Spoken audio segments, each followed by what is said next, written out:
So welcome back, everybody, to our podcast. Welcome back to Acadia on Air. We got Alex Raposo with us today.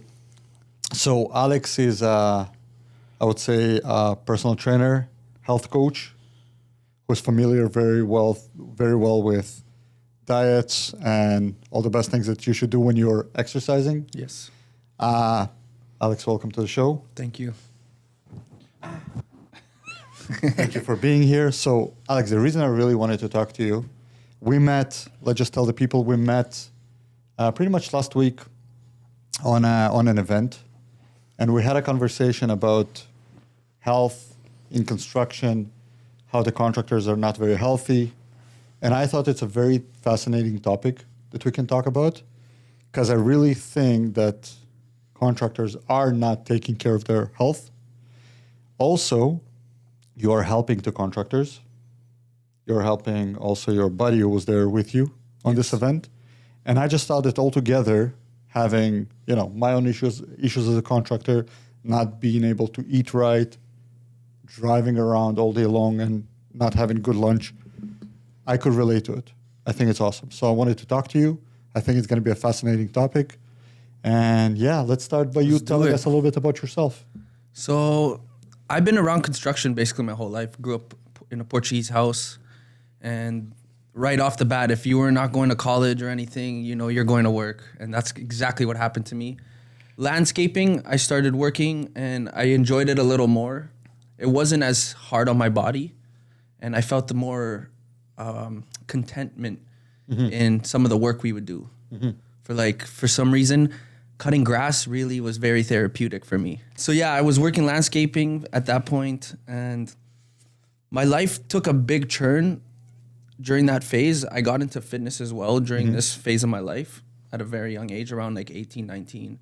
And that's when I started to expand my mind a little more. Because when I got into fitness, it wasn't just the physical transformation. I felt my mind wanting to seek more answers within life.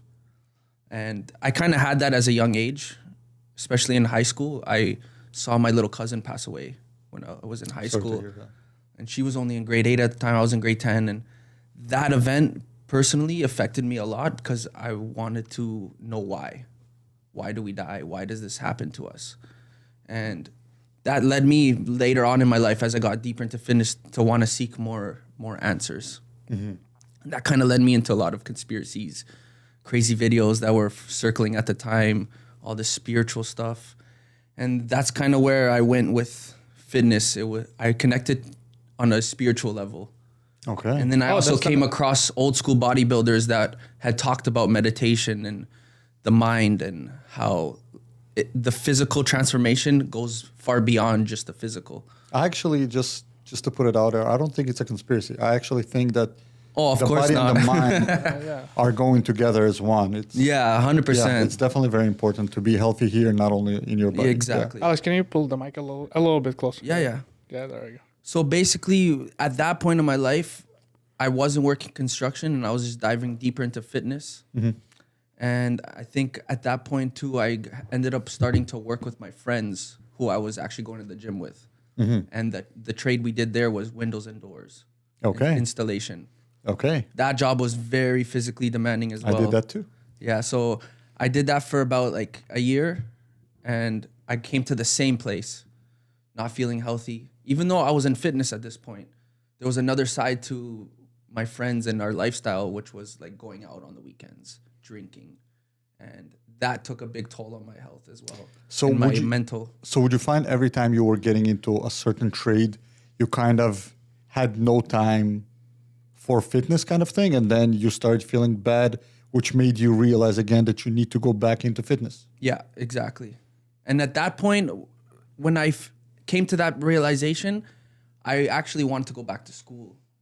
So when I finished with windows and doors, I enrolled at Toronto Film School because I always had this passion to want to produce things or create videos and learn how to edit things properly.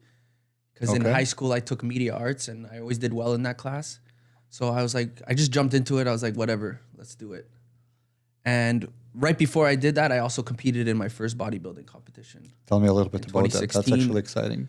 That was a big shift in my 2016. Oh, yeah. wow. Okay. 2016 to me is one of the most amazing years. I don't know why. It was just such a good year. Portugal won the Euro. I went to Portugal that year. I competed in my first show, and it was overall a very good year. And I actually competed in December, which was the end of the year. And for me, it was about overcoming a fear that I had, which was being in front of people. Ah, okay. Like in school, I hated presenting. I did not want to be up there. My face would turn flush red. I'd be very shy and nervous. But I wanted to overcome that fear because I had this passion now for bodybuilding. So I wanted to see what it would be like to be on stage. So I went through that whole experience. I actually came dead last. And it was a very sad night overall. Well, listen, it was your first competition. It was my first time.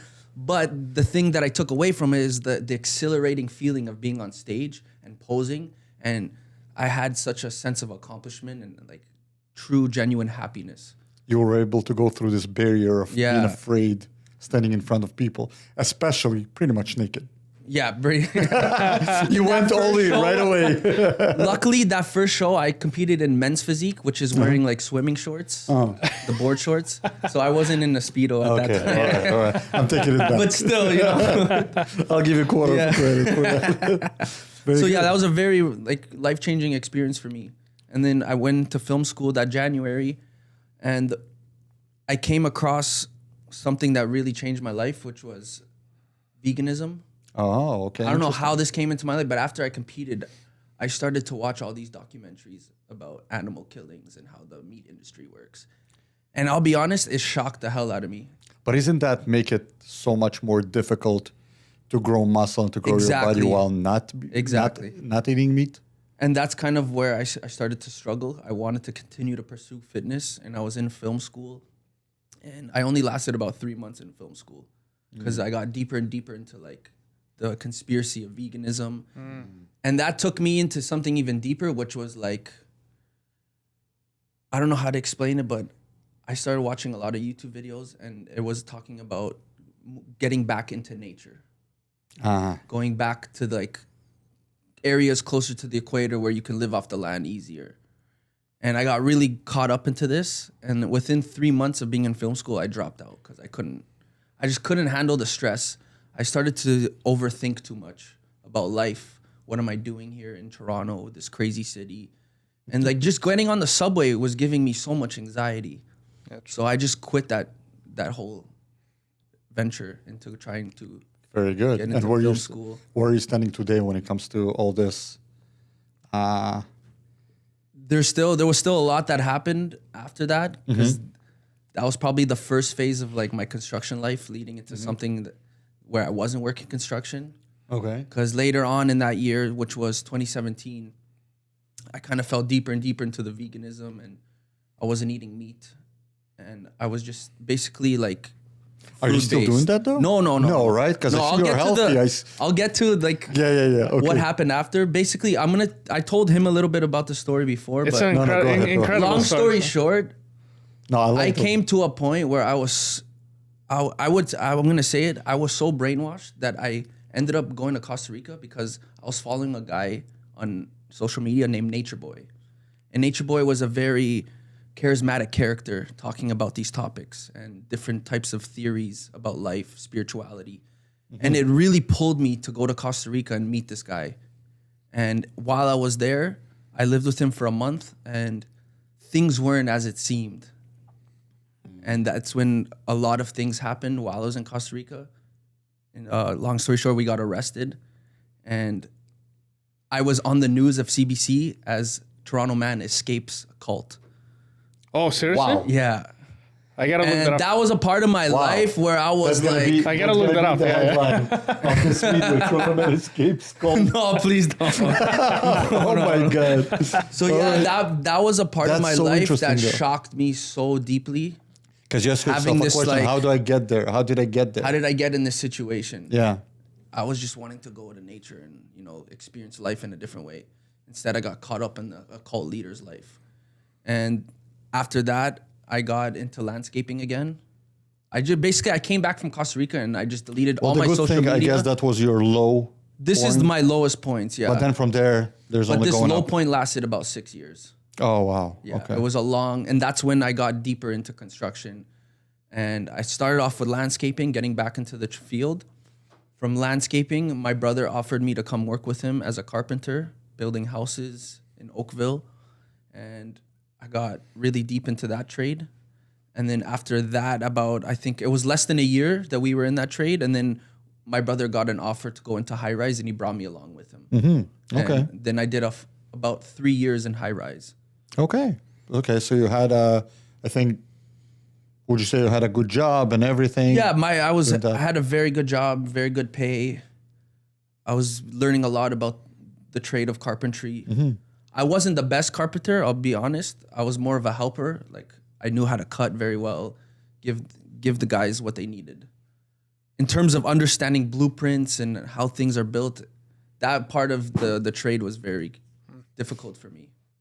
But I would say I was a very good helper, and I would do things efficiently.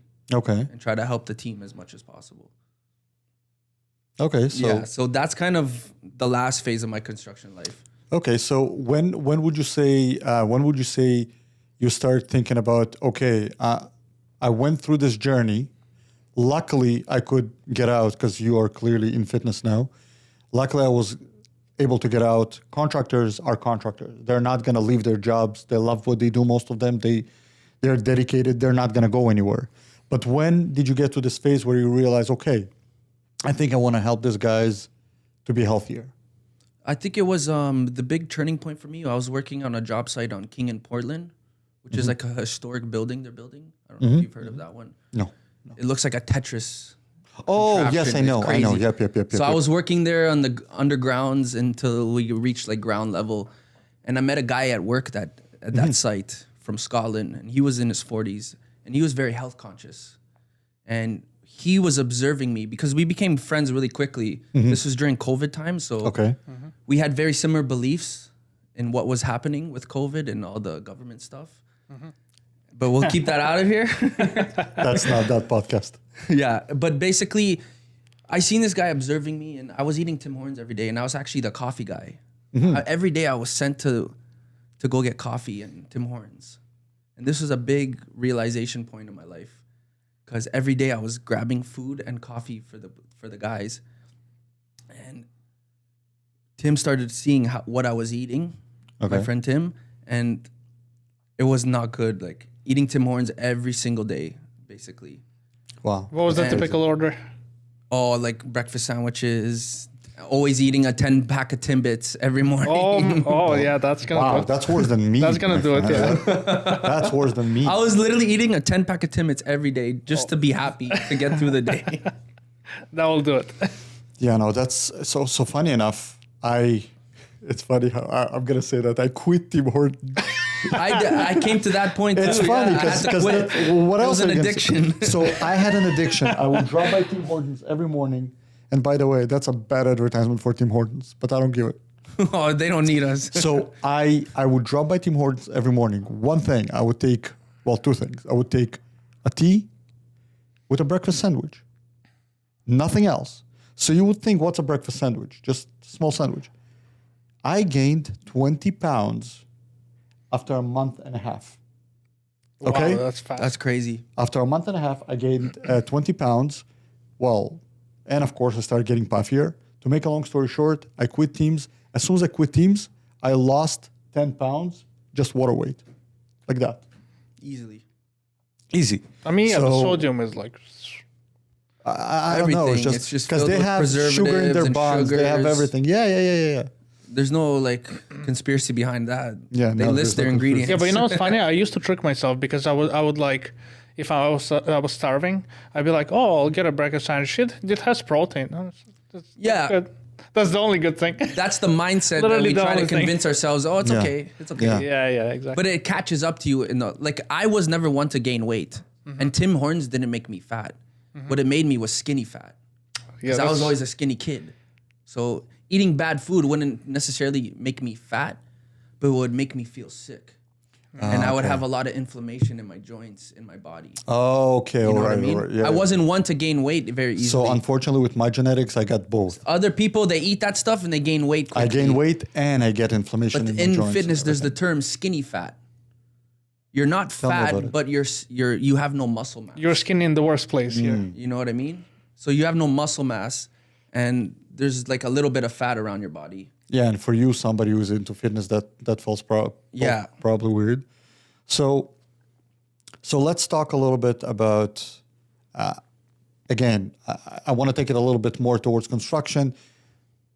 So people watch us right now. A lot of contractors are looking at us and thinking, wow, okay, this guy's correct. I had those symptoms myself. Didn't go all the way to Nature Boy, but but somewhere in between, I feel bad when I'm, eating bad, eating pizzas and all that. Give us suggestions. Give us advices what those people can do, and also maybe at the end they would want to train with you and see. Because I will put my 5 cents into it as well, what I think should be done. But tell us, what do you think contractors should do to live a better, healthier life altogether? First is look at yourself, right? You got to look at yourself in the mirror and be honest with yourself. What are the things that I'm doing that I know are not satisfying my body, my mind, and my spirit? And once you can pinpoint those things, it's about slowly removing the bad stuff that you know is stopping you and replacing it with whole foods. It's not that very complicated. You want to just be eating whole foods and have a well-structured meals. Yeah. Not everyone needs to eat 4 to 5, 6 meals a day like a bodybuilder. I'm saying start with a proper breakfast, lunch, and dinner that are revolved around your macros, which is your protein, your carbs, and your fats. Get healthy fats from healthy sources, good, clean, complex carbs, and good protein sources. Lean, or sometimes you can have a little more fatty protein source as well. So would you say that people that eat bad usually would also, not only that they're not healthy, as we said, in their body, they're also unhealthy in their mind? It's So when you start eating right, when you start doing all that, I'm looking at my experience. I find that first of all, your body your mind gets out of, like there's this fog in your brain that leaves you all of a sudden, right? Yeah. So tell me a little bit about that. So what happens as a result of eating healthy? How do you because in order to start doing something with yourself, you got to get rid of this brain fog. Yeah. Which you were in, I was in the same fog. And all of a sudden, where you become all of a sudden more, first of all, happier, positive. You like where you're standing and you want to do something with yourself. Exactly. So tell me a little bit about this point. So a lot of about the brain fog, it has to do with our gut.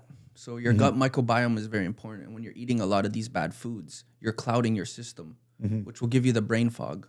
So once you start eating cleaner, your gut health improves. And they say your gut is like the second brain of your body.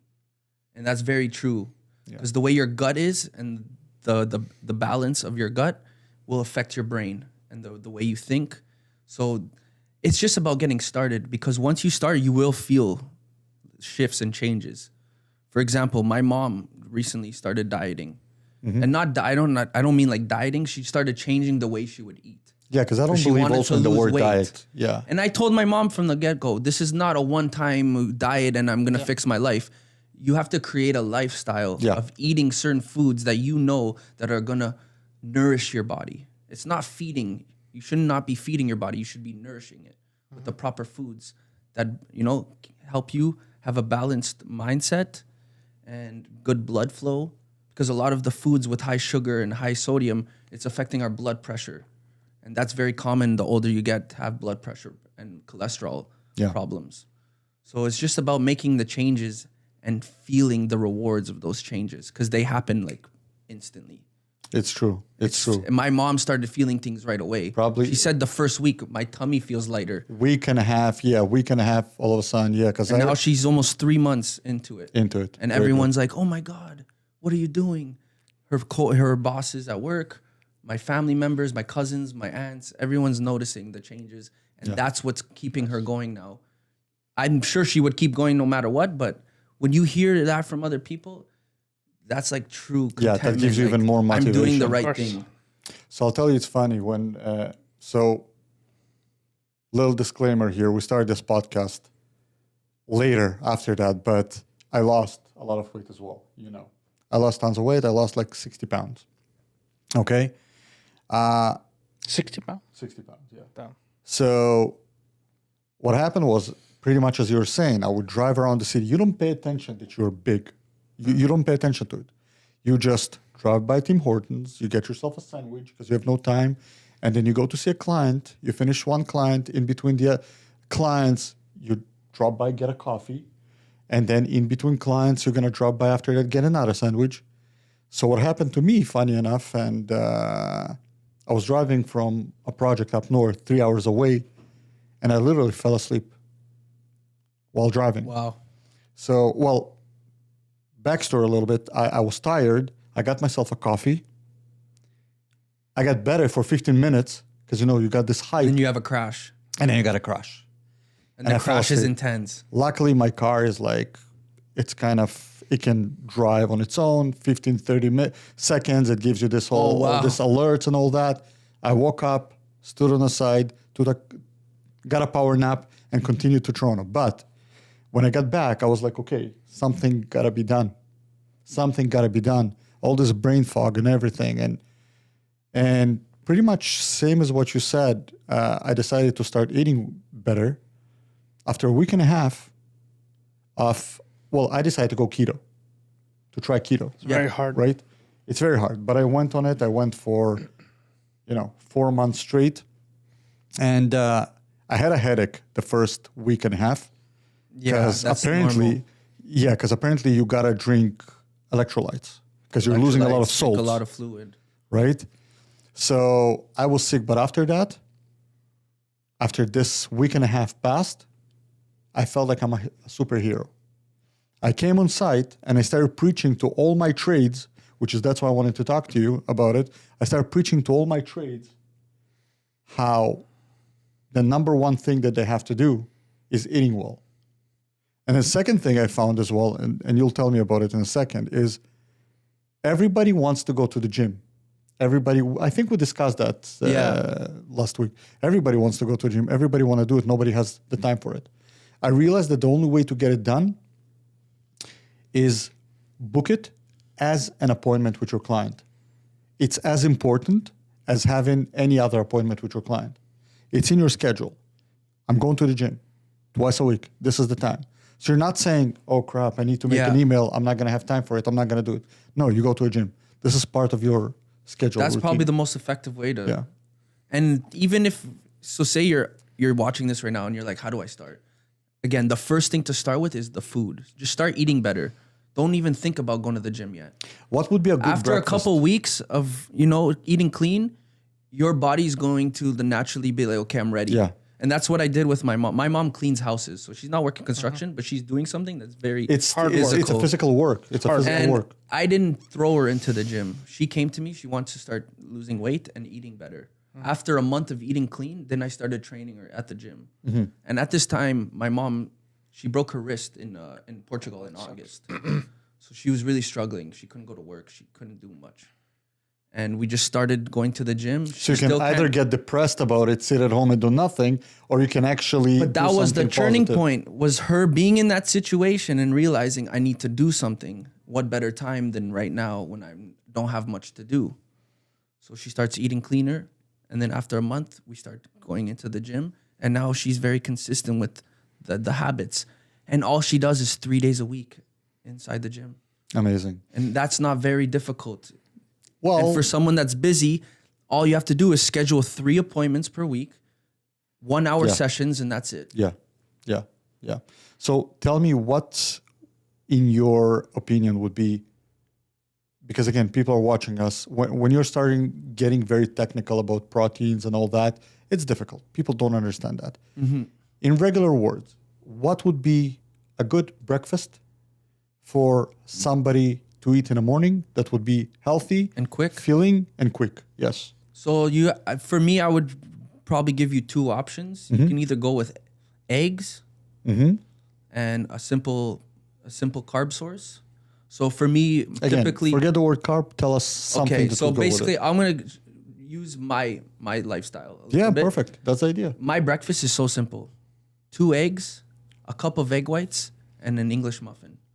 An English muffin. That will give you enough energy to get through the morning, 100%. If you don't want to do eggs and English muffin, you can do a bowl of Greek yogurt with berries, with fruits, banana inside. And that's a very high protein, low carb, and that'll give you a lot of energy as well. I'll give you another example from the keto side. For example, from somebody that is pretty much eating keto and no sugars. I have, as you said, eggs. So I pretty much boil myself every morning 4 eggs. Yeah. Cut them in 2 slices, salt, pepper, mayo, and salmon. That's beautiful. 8 sandwiches. You eat this. Honestly, it's very difficult to go fully keto. With that, Very, very hard. I don't know, something. What would you suggest, like fruits wise, like berries? Berries, yeah, like you Like could get a bag of frozen mixed berries, frozen There you go. blueberries, There you go. some banana. Yeah. Very simple fruits. And I think that fills you up. We're in 2:00 now. I still didn't have my lunch. And I had that at like 8:30 in the morning.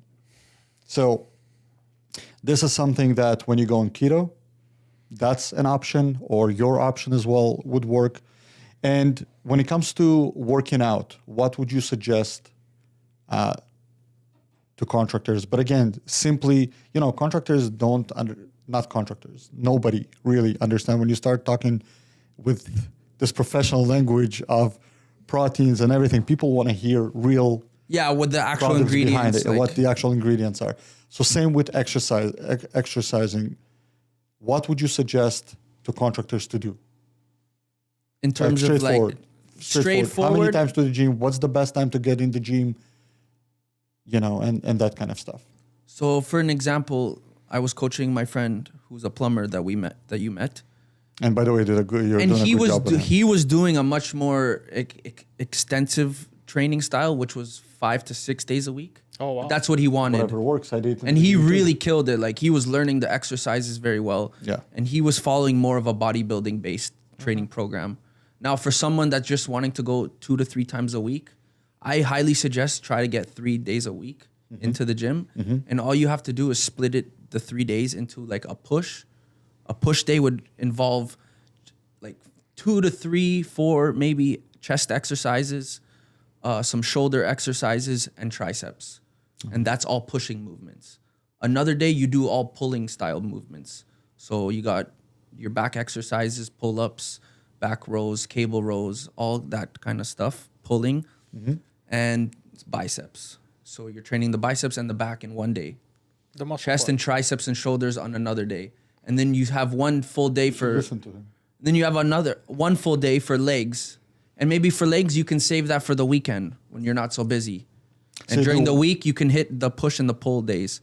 So you would say 1 leg day a week. That should be sufficient. Especially if you work in a tough trade and you might feel Yeah, sore the 'cause- next days and you don't want to feel that at work. Yeah, that's true. Save that for a Saturday, Sunday morning. But you know what? One thing I can tell you, when I got, again, I'm the only good source to myself or like example. When I got into it, and I'm doing physical work, like you can ask him, even though I'm running a company, when you come on site and something needs to be done that nobody can do, you take gotta off do the it, big man. boss clothes and you just go and you do it. You know what I mean? I could go on roofs, whatever, with my trades, and doesn't matter what. One thing that I found, when I started getting into it, the first month and a half, I got sore almost every day, but it was so satisfying. It is satisfying. You see, because when you actually get into it, all in, which again, I'm gonna say a couple of words about that as well. There's a good and a bad to it. But when you go all in and you see, you look at the mirror, and all of a sudden, forget about you're slimming physically, but you're happier. Yeah. You're happier. All of a sudden, you don't have the same anxieties to wake up to work, which, by the way, we didn't mention yet. But again, the moral stuff. You don't have the same anxieties waking up to work. You're happy to wake up to work. Better sleep. Exactly. Better sleep. All of a sudden, you know what you're going to do instead of, let's see tomorrow, whatever. Exactly. I'm so tired. Let's just see what's going to happen tomorrow. You wake up in the morning, all of a sudden, you're like, okay. You have, your mind is kind of working a lot better. I didn't care anymore about being sore. I just wanted more and more and more. To be honest, I tell people to embrace that because it goes away after a couple weeks. You're not going to feel sore all the time like that. Yeah. And then after a month and a half, I was like... And to touch on what you just said, the science of exercise is very simple.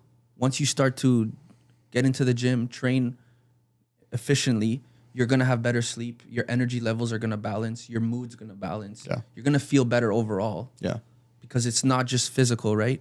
It's mind, body, spirit when you're training. And confidence. And your that has to do with your spiritual and your mindset. Which is if you're a contractor and you're coming to see a client and you're fogged and you're anxious and everything, they see it, they feel it. They're like, do we really want to get ourselves involved with 100% with that aura? Like, we have enough trouble. We don't need another trouble on our head. So when you're all of a sudden happy, confident and everything, your clients see that. So it helps you to sell your jobs as well. It helps you to sell yourself. Now, one thing I wanted to ask you though, because you have more experience with people when it comes to it than me, I found that if you go, and again, we were mentioning your buddy as well, that went into it all in. I found that you got to be very careful going all in like that. Yes, 100%. Because as fast as you get excited about it, you burn out. And then you're like, I'm tired. Yeah. So what would you say? Or all of a sudden you did it in between jobs and now you got a job. And so what would you suggest? How would you suggest to people to balance that? Yeah, definitely take things slow. Like I said, the eating is the most important thing. And I'll touch on a little bit what happened with me when I left, when I was still working construction. My last job site was Festival in Vaughan. Festival in Vaughan. The condo buildings. Yeah, that's why. Beside the highway there? Yes. So basically, I was working there and my brother invited me to this event, which was about breathwork and meditation. And it was like a seminar. Like, we dove deep into things that people are struggling with. And during the breathwork session, I had a massive release of like all the energy that I was holding on to, the shame, the disappointment. And I felt so alive. And I knew that I could get back into the gym at this point. But I didn't go to the gym yet. I started eating cleaner and I started doing 100 push-ups every single day. Wow. Non-negotiable. By the way, just for myself, how long does it take to kind of feel to being able to get to those 100 push-ups a day? Well, not in a row, probably. Oh, I was doing 50 in the morning and 50 at nighttime.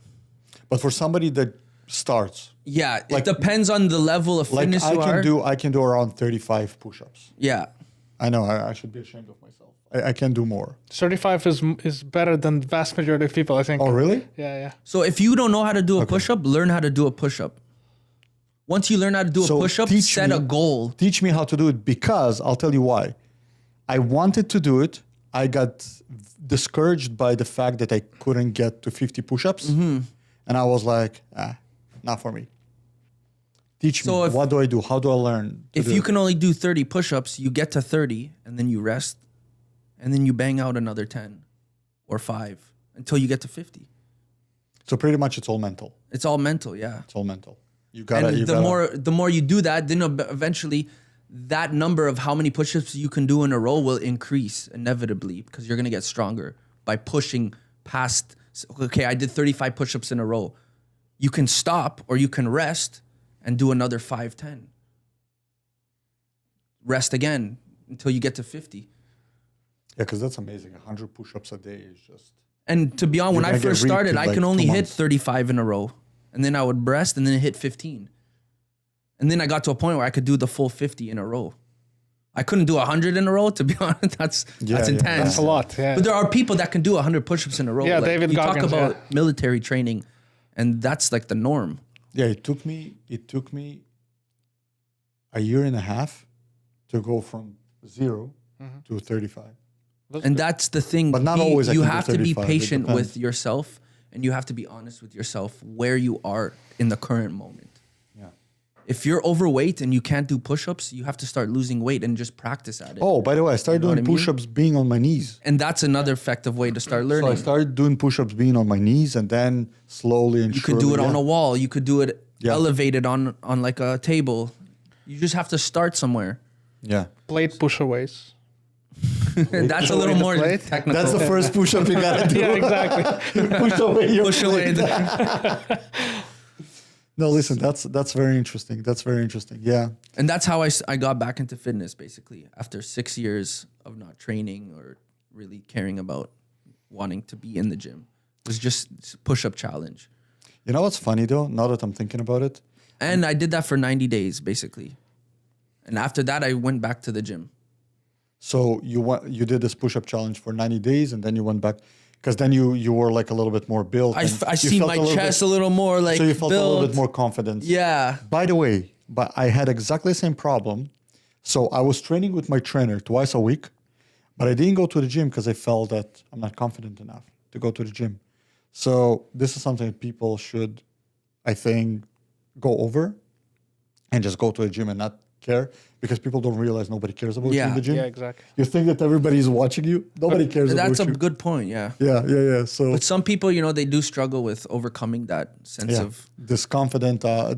It's not an easy thing to just jump into. Yeah. And that's why I always tell people, if you don't feel comfortable going to the gym, then don't start with that. Start with No, simple fitness. But the problem is, in my case, and the reason I'm opening it up so that people maybe can relate. I don't care, and maybe people can relate and kind of say, oh, okay, we have the same problem. Maybe we shouldn't do that. So the idea was I was trying to train enough with my trainers to get to a certain point where I'm confident enough to go to a gym Yeah. to be normal as everybody else. But this is not But the once case. you got in the gym, you realize Everybody's Nobody's doing paying their workout, attention. and Nobody's normal there. Everybody's doing their own thing. it's you know? to actually be honest, basic- at the gym, I see all kinds of crazy stuff, and I'm like, this is not Dude, a I see normal all- place. right. I see all those shorts, like with people don't even know how to use the machines and everything. I'm like, right now in February, January, February is the epitome. And it's not to of, make fun of people, but I really do think that when people get into fitness, they should look for advice from a reputable person. That's also You true. shouldn't just go to the gym and wing it. Yeah. Because that's how people get hurt, Yes. do a lot of mistakes, 100%. and develop imbalances in their body. But if you just, and I'm not saying hire a trainer, there is so much information on the internet. You can I learned so much about old school bodybuilding by watching YouTube videos and watching how pro bodybuilders would train. I didn't have money to hire a trainer when I was young, but my will to learn was so intense that I was like, I'm going to learn how to become an old school bodybuilder. I'm going to learn all the methods, how to pose. And I basically self-taught myself through watching people that inspired me. It's funny. I find that most people that go to the gym and the personal, you know how you got this first session with a personal trainer and all that, they're taking your measurements and everything. And I'm one of those people, by the way. Small disclaimer. Every time when you go in and not anymore, when I was younger, every time when they ask you, okay, what are you here for? Do you want to get healthier? Do you want to get Jacked. muscle? Do you want to? Every time when people say that we want mass, they quit after a couple of months. Yeah, because that takes years. Exactly. You're not going to build muscle mass in a month or two. Well, I'll tell you what. I got a very good genetics. If I go to the gym, Yeah, you and your brother both. for a couple of months, you don't even understand. I'm hulking up. Yeah, and it varies between each person and genetics. but it's not like that. Yeah, it's not like that. But also still, you would go for a couple of months and then you just quit. A lot of people just quit, yeah. But the paradox is that I find that the easiest way to look more muscular is to lose weight. Yeah. So in terms of bodybuilding, when I bulk up, I don't have the cuts and the striations in my muscles. Yeah, exactly. There's a little more fat on my body, so I don't look. So you need to reduce this. When I cut and I get stage lean, I look bigger Yeah, because exactly. there's no fat around the muscle. Yeah. And it literally just pops. So there's definitely a paradox to it. You don't need to bulk up to look aesthetic or to look like. So actually, fit. would you advise then if somebody's starting, they have excess weight, they have more fat than needed, and they want to get more muscular? Would you advise them to start by kind of like going hard on building muscle, or would you advise let's cut down the weight first and then I would definitely advise to lose that fat first Cut down. Yeah. because it's hard to like build muscle if you Yeah. have too much excess body fat. Ah, true. So strip the fat off and see what your body looks like, and then from there you can build by eating clean and not going crazy with the food. It's also funny. I see sometimes, by the way, those contractors that are trying to change their life in the gym. You know, they're bigger. They go to the gym, and they're actually very good and persistent about it. And kind of, they're not losing weight. They're gaining muscle, so it made them hulk up, but you don't really see any muscle because they're not losing. Yeah. They're not losing this. I mean, you can Fat. go that way as well, right? Not to say you can't build muscle by trying to get bigger, Yeah, but then the idea is. but it's not going to be visible. Yeah, not at The all. changes. I don't know how to say that nicely, but I will. They just look fat. They still look fat, but like walk like a bodybuilder. But yet again, nothing is there. That's hilarious that you did this. But still look fat. Anyways, no, that's very interesting. What else would you suggest to contractors besides that? So something that I maybe didn't think about. So we talked about healthy food, which is number one. Another we talked big- about gym. Another big factor is stress. What about- your mind? There you go. And Tell us learning about how to that. slow things down, you know what I mean? And the best thing to learn about is breathing. A lot of people don't breathe properly. We're over here like huffing and puffing through our mouth. We get stressed out and you feel the tension in your chest. Yeah, And that yeah, happens anxiety. a lot at work in the trades. You get all nervous, you want to fucking yell, you want to scream, you want to throw your hammer. Relax. Learning how to teach your mind to relax. And it all happens through the breath. Yeah. Breathing in through your nose. Like holding the breath, feeling it, I'm gonna ask you an interesting question soon. and releasing, and just, take it easy. So I definitely agree with you. So one statement, and then I'm gonna ask you an interesting question. You just reminded me with the breathing. What also I think contractors don't understand, because it's like, I have to go to work because I have to finish something. If your mind is not fogged and you are concentrated 100% and you exercise. Now, also what we have to put out there, a lot of contractors don't even know they have ADD, which we're not, I'm not going to go deep into it, but they have ADHD, which they don't even know. They're all over the place. And other, stuff like that. What happens is, while you're anxious that if you're not going to go early to work, you're not going to have time to finish and all that, if you exercise, you really self-medicate yourself because you release all this energy in the gym. It's the stress in your body. Exactly. Your mind start working better. And all of a sudden, if before you would finish X amount of work in within 12 hours, or 14, you would have to go early to work, finish late. All of a sudden, you're so focused and you're so efficient. You become so efficient that you will finish the same work in 8 hours. Mm-hmm. So now, all of a sudden, after, let's say, a month and a half, you realize that you have time for the gym. That becomes number one importance. Health. You come home earlier. You sleep better.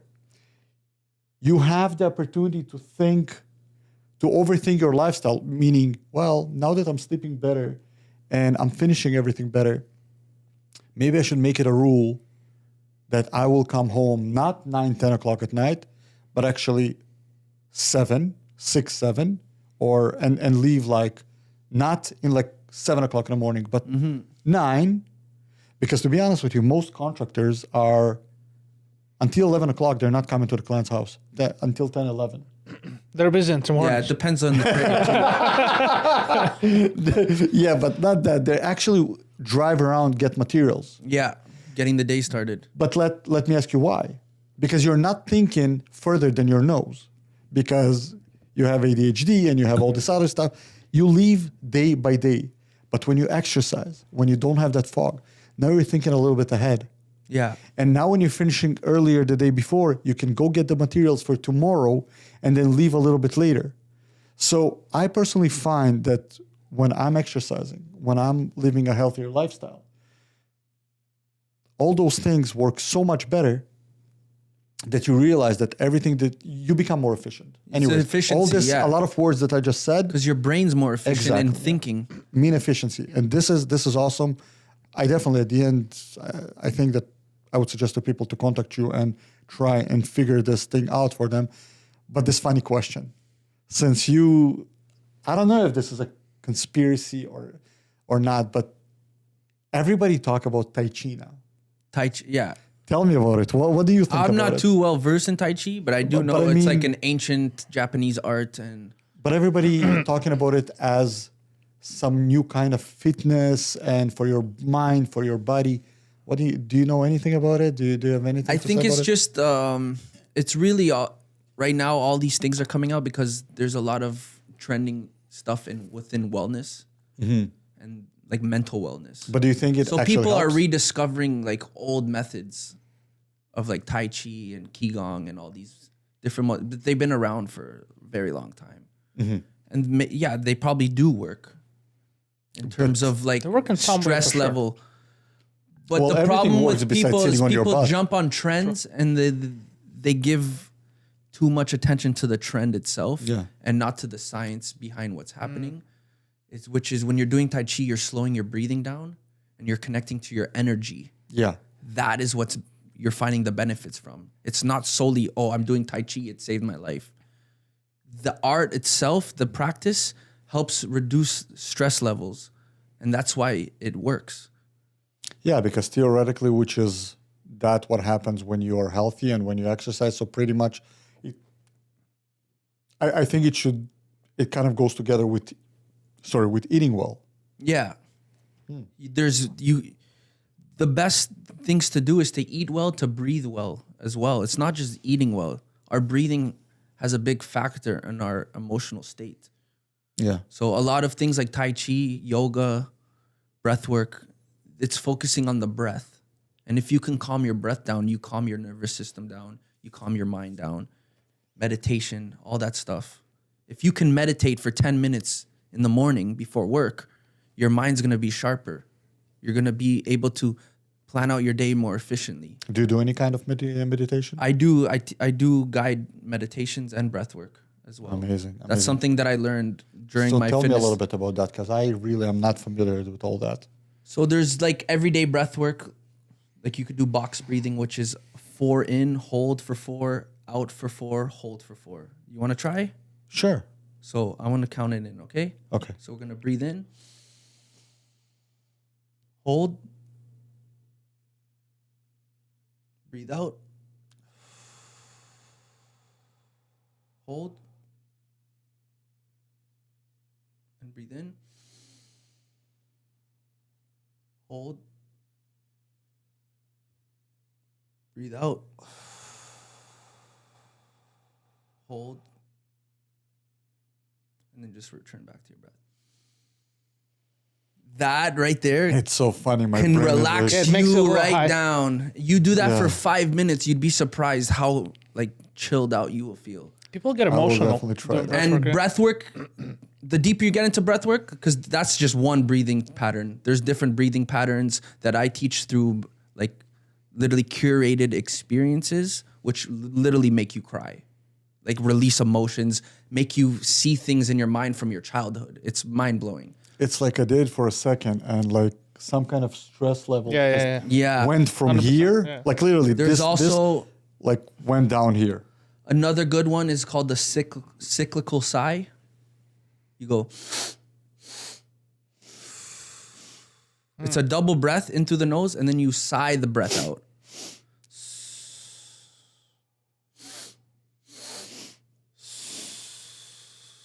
And that sigh sound, it helps release stress through the body. What's the Wim Hof? Wim Hof is more intense. So I learned a breathwork modality called elemental rhythm, and it has a lot to do with Wim Hof breathing style. Wim Hof breathing style will make you feel like psychedelic states. Wow, tell me a little bit about that. In a breathwork experience, Well, if people wait, do you know that, who- do you might know- as well It's do it the right crazy. do way. you know who he is? No. Oh man, so Wim Hof is a guy, I forgot where he's from. I think he's from Poland or something. he's from. His story is quite remarkable. His wife, I think, committed suicide or she passed away. Yeah. And he was very distraught. Had 4 kids, yeah. And he jumped into a frozen lake. Okay. And he's the one who brought cold plunging, like, to the So popularity. jumped eventually. He was Okay, I see. basically Jesus. He was trying to figure out, why do I feel so depressed and all this stuff. And he jumped in that lake and he felt this crazy feeling. And he started training his body. And he actually has world records where he was submerged within ice and his body temperature didn't change because of his breathing before. So a lot of it is like intense. If you do that for 5 minutes, your body gets so hot and warm and you actually start feeling very lightheaded and like high. You start feeling high. He climbed Mount Everest without shoes and In his underwear. Crazy stuff. So yeah, he's the guy who brought breathwork to its popularity that it's at. Within my breathwork experience, I kind of guide people on like musical journeys. I'll create a playlist, and in that playlist, we go through 4 different breaths, and it's named after the elements of nature. So you have your earth breath, which is a 4 count in.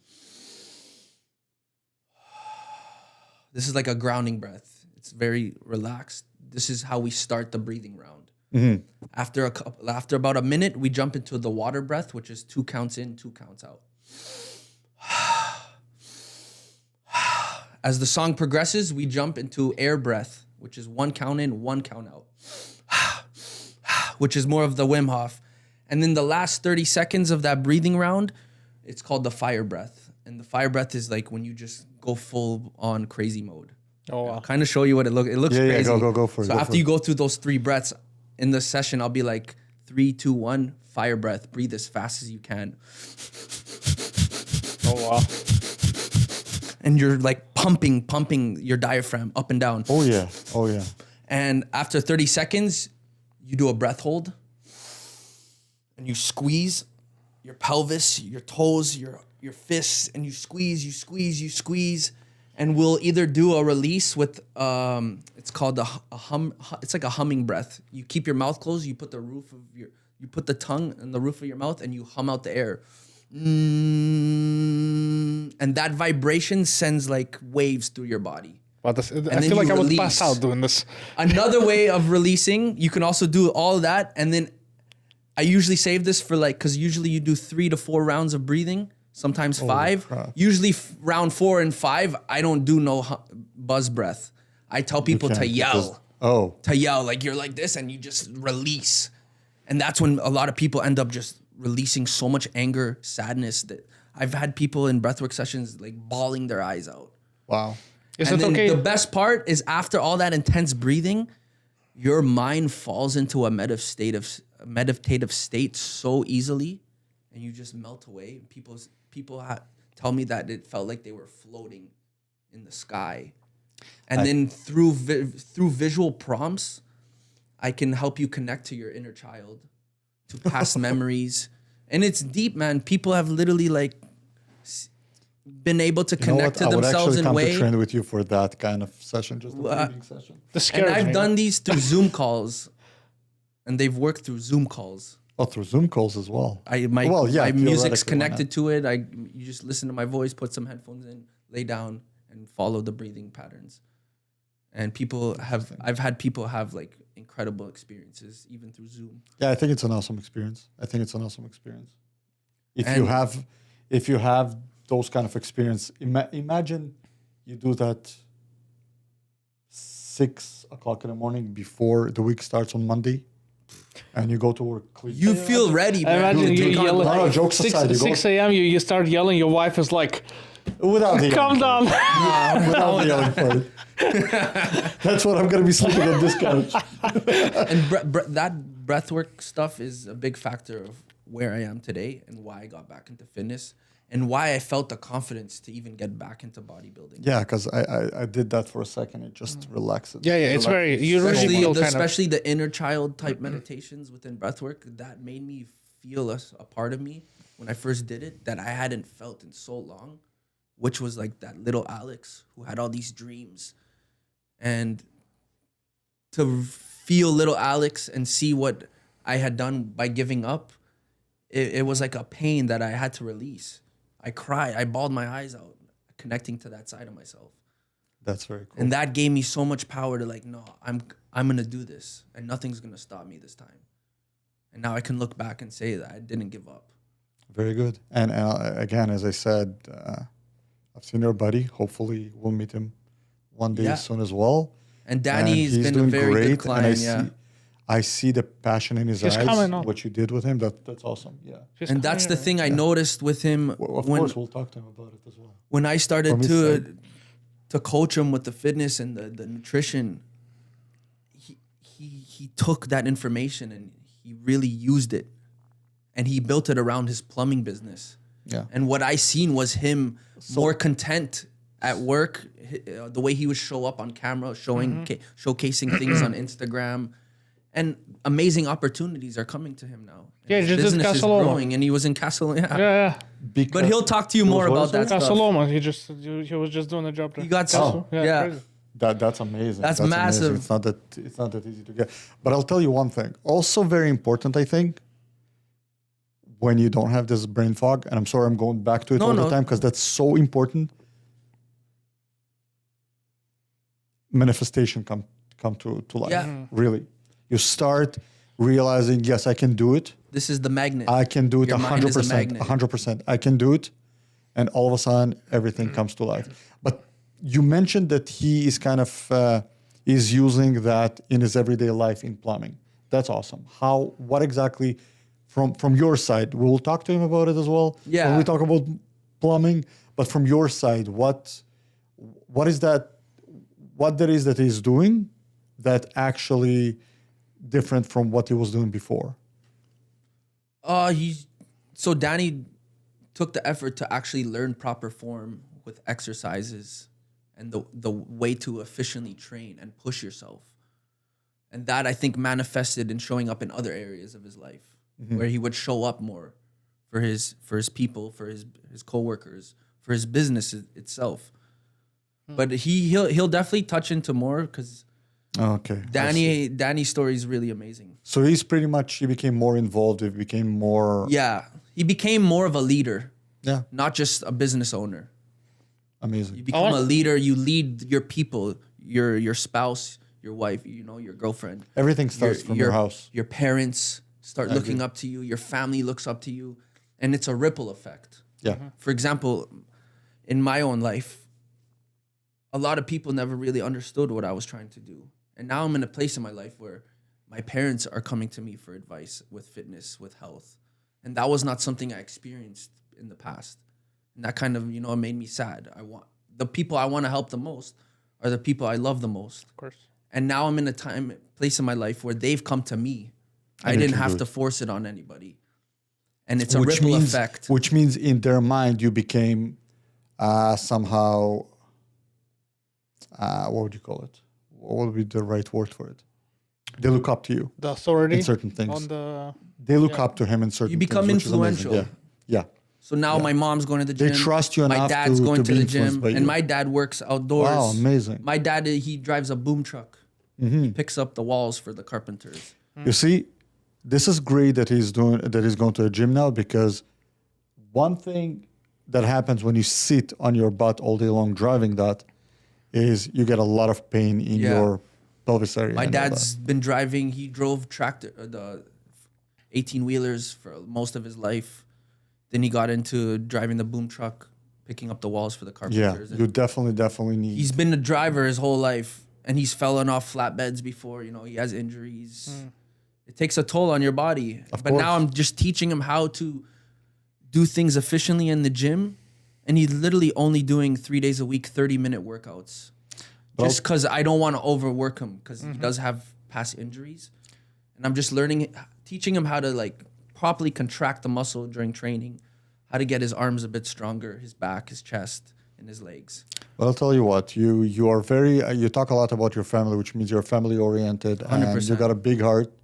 So clearly whoever you help, they will definitely get results, and it looks like you're very passionate about everything you're talking. So that's awesome. Listen. Can I ask, so since you guys just mentioned it, relevant, on stretching, what do you think on the, importance of stretching, not really important, you know what I mean? Oh, 100% important. Mobility is just as key to training. Because if you don't have the proper mobility, like you're not gonna do proper squats. The range of motion is not gonna be efficient. You're gonna feel tightness all the time. So stretching is very important. Things like yoga is really beneficial because that stretches out your body in a different way. It's both breathwork and stretching, kind of 2-in-1. Yoga. You can use that in the same moment. So as you're stretching, you could be slowing down your breath, focusing on your breathing, stretching out your legs, your different areas of your body. Because a lot of yoga is a lot of different stretches, and every time you're moving from in and out of a stretch, you're breathing in or breathing out. You know what the problem is for a lot of contractors, and I don't think it specifically has to do with contractors. They're not going to do yoga. No, I'm not saying. No, let me say that. Let me say the word. It's taboo. It's taboo. Yeah, exactly. How do we get rid of it? Because listen. We gotta explain. If contractors are healthy, we're gonna have healthier buildings. We're gonna have healthier everything when it comes to construction. So how do we explain people that it's okay? It's not something bad. Just to experience it. You need to experience something to have a different mindset about it. I think because once there's a quote, I don't know who it's from. It's a very old. Once the mind is stretched by a new idea, it can no longer return. You gave me an idea. We need to create an event. Let's do it. For breathwork event. Yoga event? Hey. No, breathwork. Breathwork where we incorporate stretching and some yoga patterns, but we don't call it yoga, so people are not even if we say yoga, they're like, no. Just like the event that Avis did last week. Yeah, true. But an event for contractors to train. To try breathwork I think breathwork would be the best. Pretty much. Like, how do I say it? The best little teaser into what. Would you be cool to have an event like that? I would facilitate something like that, 100%. My question is, how many contractors do you think would be open enough and they're secure enough? If we create a space that is only for contractors, I would be the first one to go. I would be the first one. To be honest, if you create an event that's only for them, they will show up. Because they're surrounded by each other. When 4 guys sitting on site and talking about yoga in a negative way, yeah, everybody is influenced by each other. And when you hear about somebody like me, and I would want to say there's a lot of trades around me, right? There's a lot of trades around us. When you hear that it's not a taboo and you get into the same event with the same kind of people that are there for the same thing, you're more confident to actually try it. And you have a facilitator who can connect to their lifestyle. It will really help. But you guys surely understand what I mean, right? With contractors, if you bring it up, That's why I asked that question. For me, I was one of those guys. Sorry to cut you off. I was one of those guys. I was like, "What are you talking about? I'm not gonna." Do yoga. That's for girls. Like I've never done yoga, but if I have an opportunity, I would try. It's so hard. Yeah. So now that I'm thinking, or breathing exercise. The best way to approach that is breathwork. Breathwork. Breathwork is going to be far more powerful than yoga experience for contractors, because the amount of stress release these people are going to feel, they're going to be mind blown. It's like let's say to get people together for a session of that pretty much and see. Listen, I think people will. And it would be will enjoy. It would be like a 2-hour experience. If 10% out of them start doing it on daily basis, that will expand and explode. Yeah. Can I get free training from you 1 second? Yeah. How should I be breathing when I'm lifting weights? You should be breathing in from your nose. And when you're pushing weight, you should be you can breathe out during the push, but sometimes it's good to even hold the breath and wait to the top of the movement to breathe out and reset. So for example, a squat. A squat, I'll breathe in at the top. I'll feel my core engaged. Then I'll go all the way down and all the way up and breathe out. I see. And that keeps my core engaged and my back braced properly so that there's no way for things to be compromised. Yeah, because I was always taught that breathe in and then when you push out, breathe out. But I find that sometimes I'll get an extra rep or two if I hold my breath. You can also do breath holds. So sometimes I'll go 2 reps holding my breath. So say I'm doing a chest movement. I'm at the top, I breathe in. I see. Yeah, there you go. You can hit like 2-3 reps holding your breath, and that really creates like a pump. In the it muscle. really works for me. Yeah. So. Okay, I mean, it clearly doesn't work all that Breathwork well. and but training go hand in hand. Like if you can learn how to breathe properly, it takes your training to like next level. that I agree with you. Your strength levels. So are I gonna go thought up, by everything. breathing out, you have more kind of stamina in your push. You It gives can, more yes. stamina. You can use that as well. Not saying you can't do that. You can also. Sometimes I do that as well. Yeah. But you need to learn different ways. Because sometimes holding your breath will help you push out a couple reps. But you have to obviously be careful too. You don't want to like get yeah, like, you've seen competitions of power lifters when they do like max lift 1 rep. Yeah. They pass out, like their veins are popping off, and so I think they hold their breath because you can't do anything else. Like Well, some would scream like, because True, you can do that. it's kind of breathing out. Yeah, there's many different methods. Alex, what was Did I the just hardest yell thing too for you? Like, so you went through you tried veganism, and then you got into the bodybuilding. You did a lot of things health related, breathwork. Yeah, actually. And what do you do now?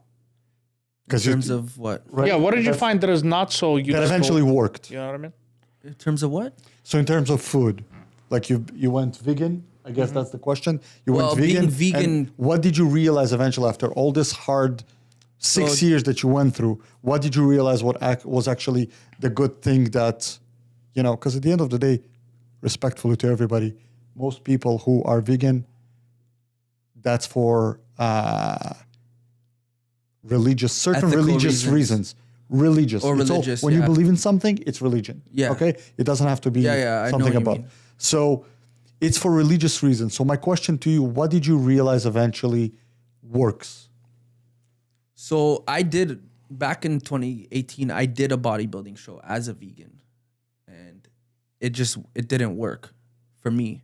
I'm not saying it's not going to work for other people, because there are people that do it. Yeah, it's possible. But for what I experienced, I had like no muscle. I lost all my muscle. I felt sick. I felt weak. Your body eats your muscle. My body felt like, and then when I went on stage, I was so embarrassed by the package that I brought, the presentation. I didn't like the way I looked. And that's what kind of led me to stop bodybuilding. And as I got back into it, I wanted to do this properly. I wanted to eat the right foods that I know are going to build the muscle. So what is the right food? That's my The question. whole foods that bodybuilding is based out of. Again, Eggs, beef, there you go. chicken. Jasmine rice is my favorite carb source. That's basically what I eat the most. And right now I'm in competition prep, and literally the only carbs I'm eating right now is jasmine rice. Is white rice okay? White rice, yeah. It's whatever you prefer. I don't like basmati rice. I don't like those rices. And because I eat this every day, I need to find something that I'm going to be able to eat every day. Yeah, And I can it's eat difficult, jasmine it's rice difficult, every yeah. day with no problem. So jasmine rice, my main food sources is jasmine rice, ground beef, salmon, chicken breast, eggs, egg whites. Chicken breast. What else? Oh, you're great. Banana. That's difficult. So once a week right now, because I'm in Potassium. prep, I eat only on my Saturdays. I have like a high carb day where I can enjoy a little bit of fruit. So banana, berries. If you have when you Also say need banana for potassium. I eat that post At least workout once a week. every Saturday. Yeah. After my workout, I eat 300 grams of rice, 180 grams of chicken, and a banana. And I actually put the banana in the chicken and rice. And I'm telling you, You told me as last crazy time, as that this is so sounds, crazy. No. it tastes so good. Listen, one thing you need to understand, when you are in his prep mode, I'm not in prep mode for competition. Your taste buds Exactly. are off. When I was strictly My on smelling keto, is insane right When now. Can I you was make a strict on video of keto, doing this, please? I'm begging you. I will. So when I was strictly on keto, every single, a little bit of sugars, like it's like it Yeah, was- of course. Your taste bud just Yes. going up. You don't need any more. So people who drink coffee with like 2-3 sugars is because their taste buds are pretty much numb. They're not feeling the Yeah, sugar. that's very. If you quit sugar and then you try Coca-Cola, you're like, oh my, this is so crazy. I drink I would once. stay away from Coca-Cola. yes, I of tried course, it yeah. once. I only drink disgusting. Coke Zeros, to be honest. I tried like diet, but So yeah. I tried. I'm in Coke prep mode, altogether. and like Coke Zero will help me get through my day. Yeah. Really, I'm like, you don't but understand. it's still so unhealthy. It's an extreme though. Like the diet I'm on is so extreme that a Coke Zero will make me feel so happy and get me through the diet. But is that okay for your diet? There's nothing wrong with a Coke Zero calories, right? Zero calories. There's not enough aspartame in one Diet Coke to poison your system. You would have to drink like 2 cases of Coke Zeros a day for it to harm your body. Our bodies are so resilient in removing toxins. This is why we have lymphatic systems and systems in our body to remove toxins.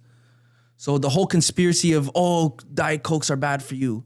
It's really not. The science does not show that. The science doesn't support it. If you're on a weight loss journey, drinking a Coke Zero to get through a craving. But be mindful. So Coke Zero doesn't have caffeine or very little caffeine. Very little, like 30 milligrams. So it depends on what you prefer. I like Diet Coke, but that's not for everyone. If you want to avoid caffeine, you don't want Diet Coke. And then again, 1 to 2 a day, it doesn't hurt you. 1 to 2 a day. If you're drinking, I also drink 6 liters of water per day. So, wow, that's wild. My prep is like my nutrition right now is like so dialed in. It's incredible you haven't gone to the bathroom yet.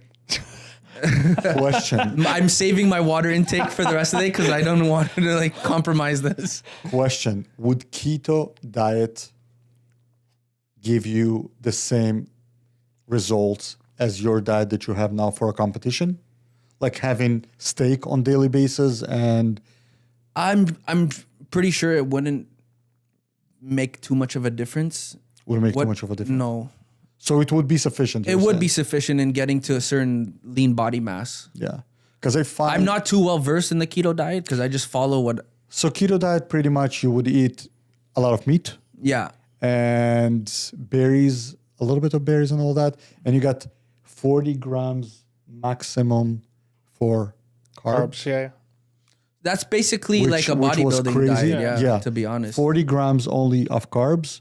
So pretty much when I was really, really full into it, which is not now I'm eating a little bit more open and everything else, I would literally have berries, and if I'm hungry, I would eat a couple of nuts during the day. Yeah. But is that enough? What I'm asking is, would that be enough? Within bodybuilding, probably not. No, eh? No, because you need carbs. You need carbs, protein, especially with the training style. Like you're training very intensely, especially during prep, and you're gonna have to fuel your body efficiently. Yeah. And even like 200 grams of carbs is very low. 200 grams, like how much rice is that? Can you like? It's like a bowl like this, right? 200 grams? Yeah. Like throughout the day? Yeah. Well, if you were to eat 200 grams of rice in one sitting, how much rice are we talking about? 200 grams of rice is not that much. Yeah, it's not much. This? About like two palm sizes. But you probably need like right now my carbs are very 2,500 low. calories a day or so, right? Right now my calories, I'm now like week 4 into my diet. My calories are already at 2,500 on training days. That's what. Yesterday I had 2,100 calories, and like nighttime I was feeling dizzy. Yeah, and I could feel the thermogenesis of my body, and it was like, it's not easy. I'm literally sometimes I have to breathe and just say, Alex, it's all worth it. You're gonna make it. Yeah. And when I wake up in the morning, I feel amazing because I accomplished another day, and I didn't cave into none of the cravings. No, that's amazing. That's amazing. And how long do you need to go for? I have another 11 weeks. Wow. How low is it gonna get? Yeah, that's why bodybuilding, it's a profession. It's like crazy. It's mental. It's a more mental thing. Going to the gym is nothing compared to what the nutrition side of it is the hardest part. Yeah. You know what I mean? Yeah. Going like I had to come here. I had to prepare my lunchbox. I don't want to be stranded without food. Mm-hmm. Because then I start feeling lightheaded and dizzy. And my next meal is only 180 grams of chicken and 100 grams of cucumbers.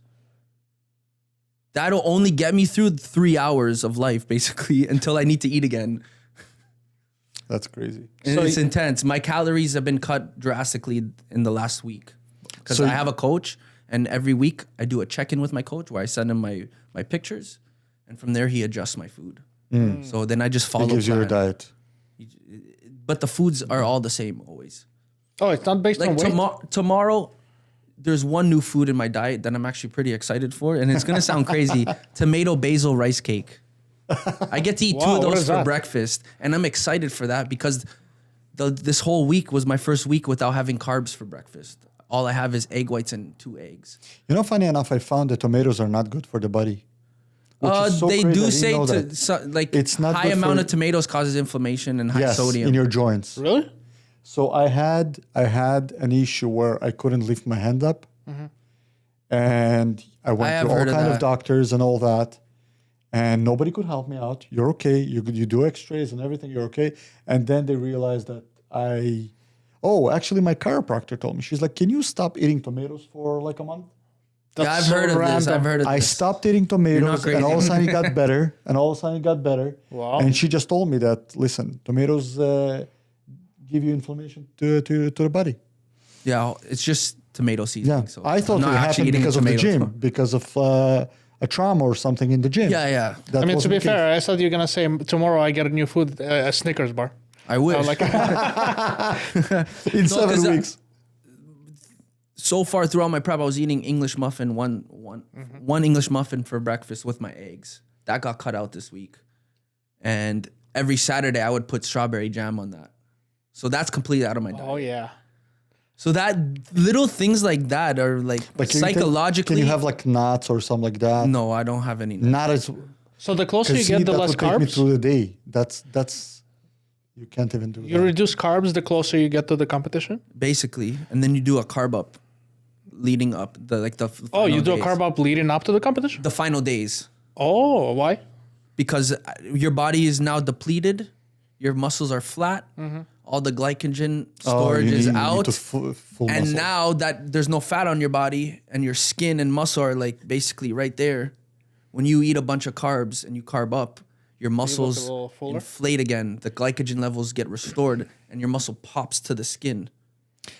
Wow. So what's body fat percentage do you have when you go into the competition? Like 5, 6?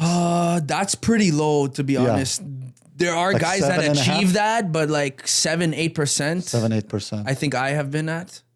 Wow. And at that point, like, it's very hard to do certain things. You know, it's funny. Most people, like most guys, they'll look at a picture of like somebody who's jacked, and they're like, "Yeah, that's 8%." And like, no, that's not. No. 8%. No, that could It's be very like 15, 14. And the reason why you get to such low body fat, because stage lighting could reveal a lot in your physique.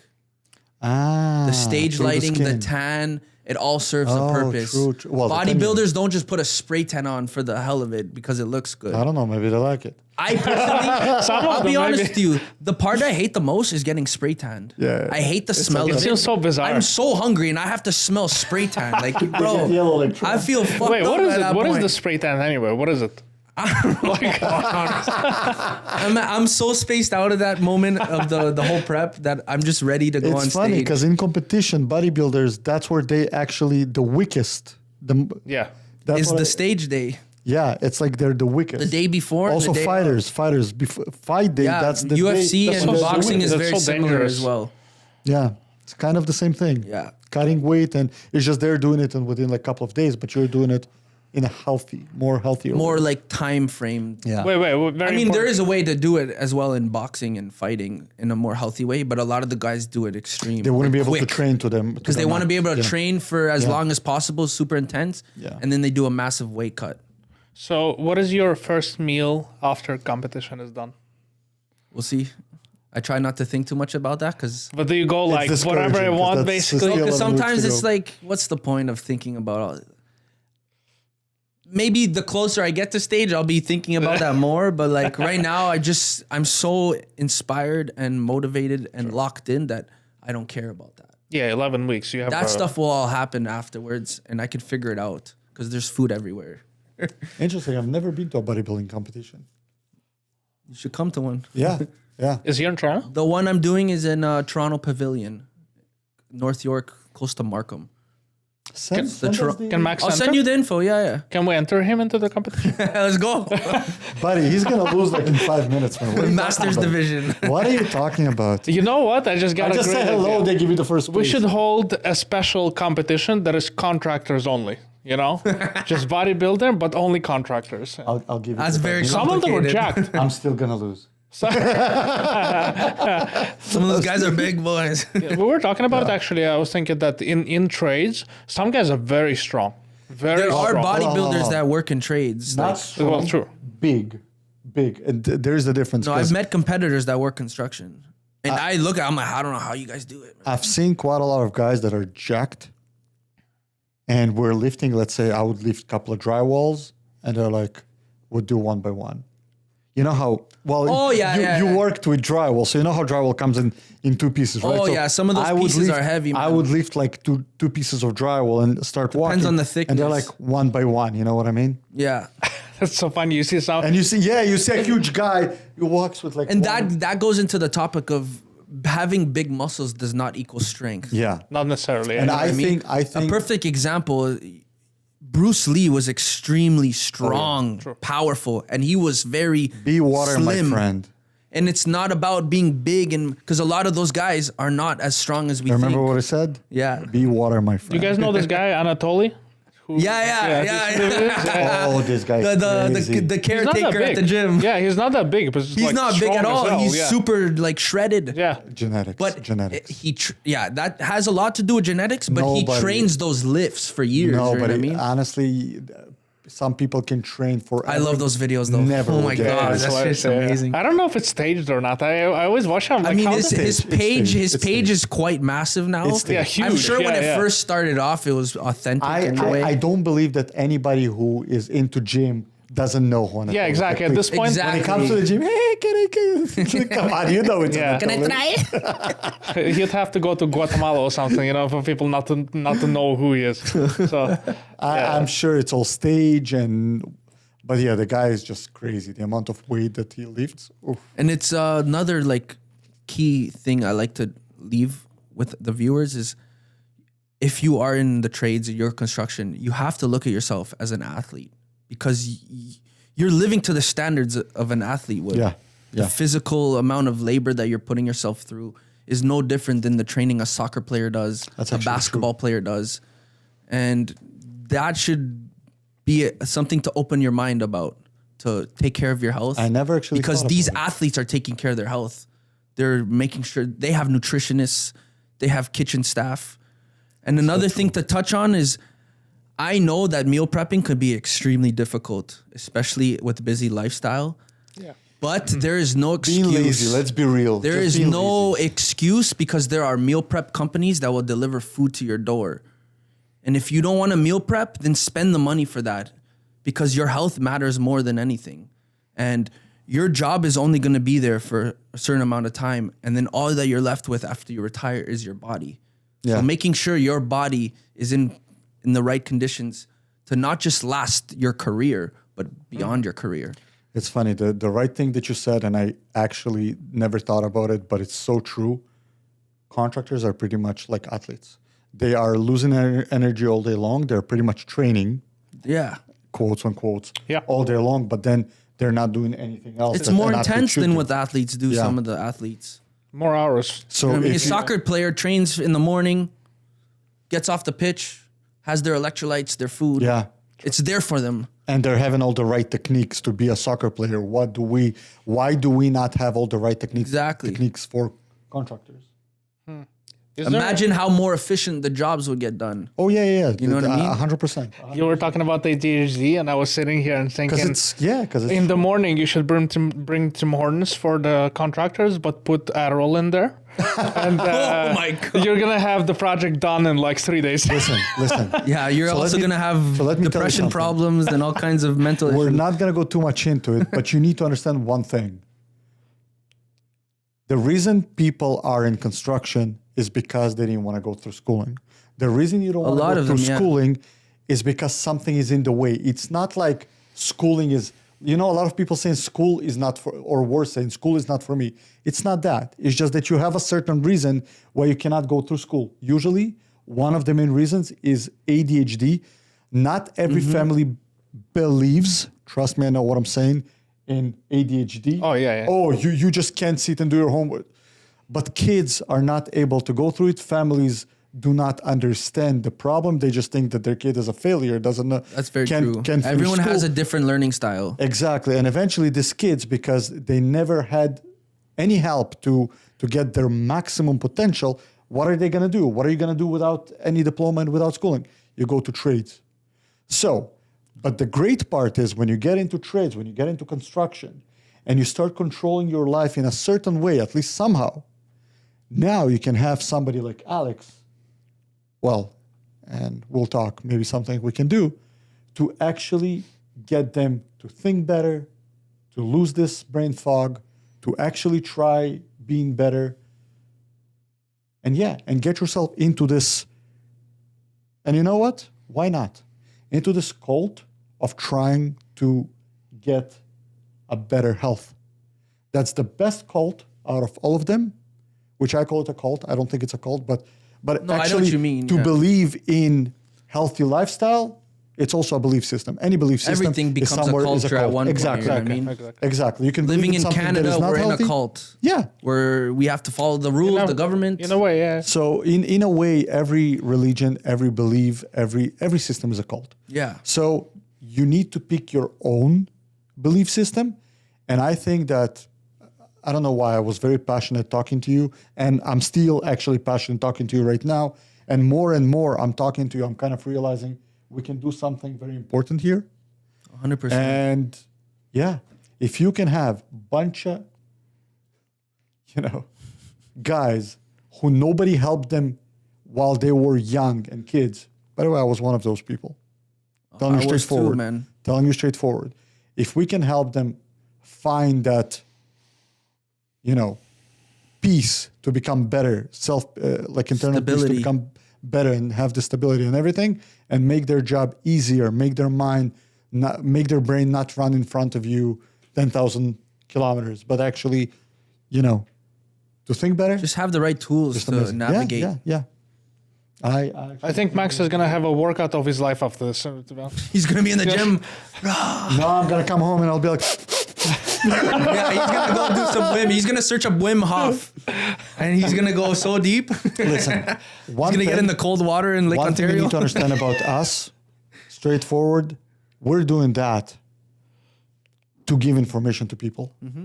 So it's not something that we're profiting off. It's not something that we're having fun, talking to people like you, and giving important information to our listeners.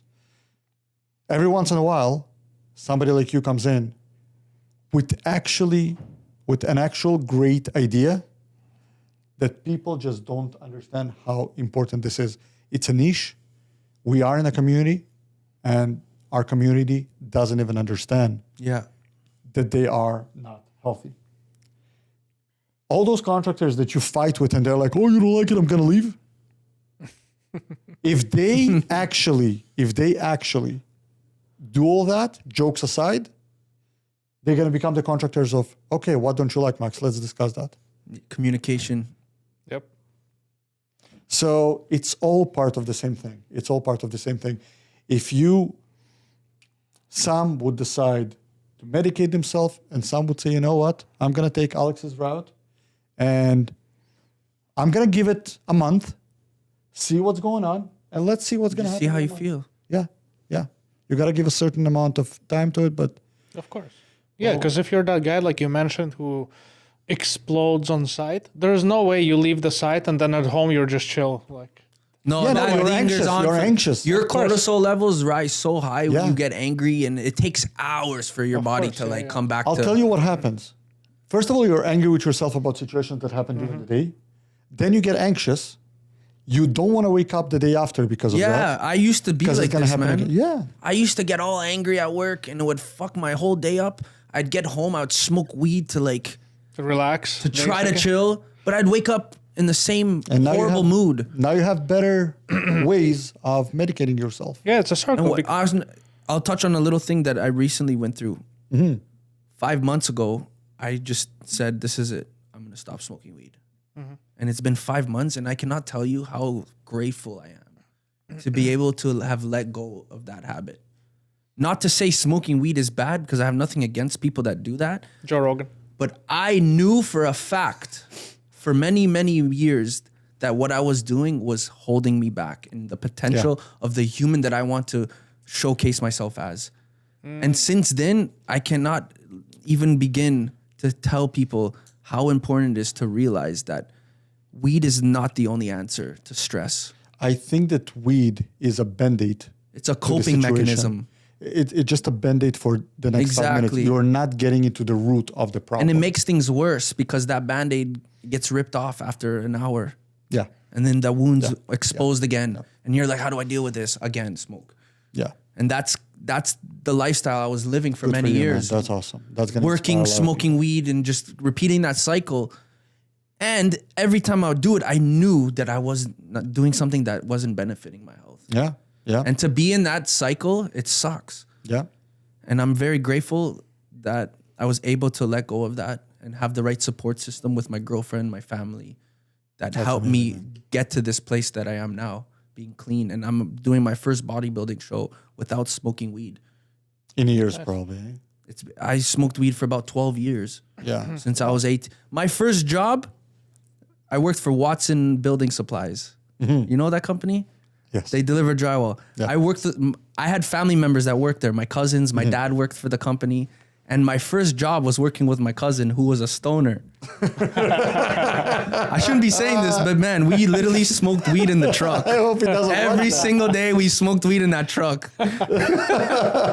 And that's how I started to become like a stoner head. I was working with my cousin who was a stoner, and we would go to work. We would start the day by rolling a joint and smoking on the way to the job site. Would you say that actually had to do anything with you getting through all your Harold and Kumar trying to get to the White House, to the White White Castle? Castle? Thing? Yeah. Probably, Situation, yeah. going to meet this guy and all that.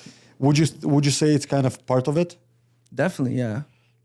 No, listen, I'm learning because, we do have trades No, that sure. Yeah. sometimes would like to smoke, and they're like, there's nothing wrong with that, I don't think that personally that there's something wrong with that, but I do think that, There's a time and place for it. yeah, but that maybe your mind is not 100% there. There's nothing wrong with 100%. it. Like I was working high rise and I was smoking weed every day, Wow. and I knew it was affecting me. And I was actually working on an Ellis Don site, the Oh, one on wow. King in Okay. Portland, and they started to crack down on guys smoking on break, and I couldn't stop. And one day I went to go smoke a joint, and they found me, and they let me go that day. Damn. I let weed, make me lose my job. How long ago was it? That was 2022. 2022. Summer. Wasn't it legal by that time? It was legal. There was a weed store beside our job site. I walked didn't into it. I grabbed the joint that I wanted. I went down into the parking lot where we parked the cars. I smoked. And then I walked back. they weren't happy They about seen me walk into the store, and they were already telling guys, stop smoking on the streets. I just got a great business idea. You know how those food trucks pull up to construction sites on lunch, but a weed truck. That's another thing I wanted to talk about. Those damn food trucks. By the And way, how disgusting they are, man. What is it? Hot dogs? Like, Oh what do my they sell? God. Like, I look back to when I was working in Oakville, building houses through the winter. And every day that coffee truck would come and I would buy every day something. around, everybody's around And it. sometimes I would because they would take down how much you owe them. Sometimes you didn't have to pay them the day of. oh, yeah. there's like Buddy, a I would tab? rack up Yeah, that go thing for to that. like $100 Oh, what? bucks. And then I have to pay the coffee truck for all this nasty food that made me sick that day. That was like mafia. That was a very unhealthy phase of my life. I was in a toxic relationship. Everything about my life was toxic. The weed smoking, the being at work, and being so hot-headed and frustrated, eating that nasty food. And then eventually I ended up getting a hip problem in my right hip. And I got diagnosed with tendinopathy. Oh, wow. What is And it? I literally had to stop going to work because I couldn't even put on the work belt. I couldn't hang a nail gun. The pain was excruciating. And literally 2 weeks after that, COVID lockdown happened. Oh, wow. And I was stuck on a couch like this in my basement playing video games. Okay. Depressed, not knowing what to do. Nobody knew. It was crazy time, yeah. How did you fix it? Honestly, I dealt with that pain for at least 3 months. And then, funny enough, I did a full month at a yoga studio and the pain went away. There you go. There you go. So yoga is not so taboo, honestly. It literally, No, yoga is great. I honestly don't it think did so. something to me. I was shocked. Like, You never tried yoga? No. because the It's so- pain it's very was hard. Very so difficult. debilitating that I couldn't function properly. The pain was so much.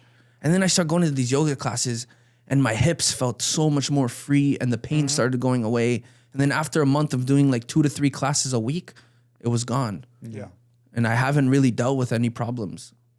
Yeah, I've never went to any yoga class, but I thought about it. I wanted, but again, something that was always sitting in the back of my mind. It's really tough, Never man. got It's to not it. easy. It's very, very hard. You Yeah, sweat. I've never sweat so much in a yoga class. I know. So I heard yoga is like crazy. One time I went to a And hot also- yoga class in a Yeah, hot soccer yoga jersey. class. I lasted 30 minutes. I was literally about to pass out. Never It's wear funny a how you got soccer those shirt small in a girls yoga sitting there class. for like an hour and a half, and you Because can those survive shirts for are 5 not minutes. breathable, and I was dying.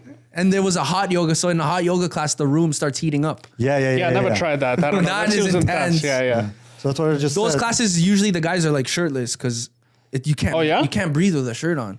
It's funny. Only the guys? This guy, of course, bro.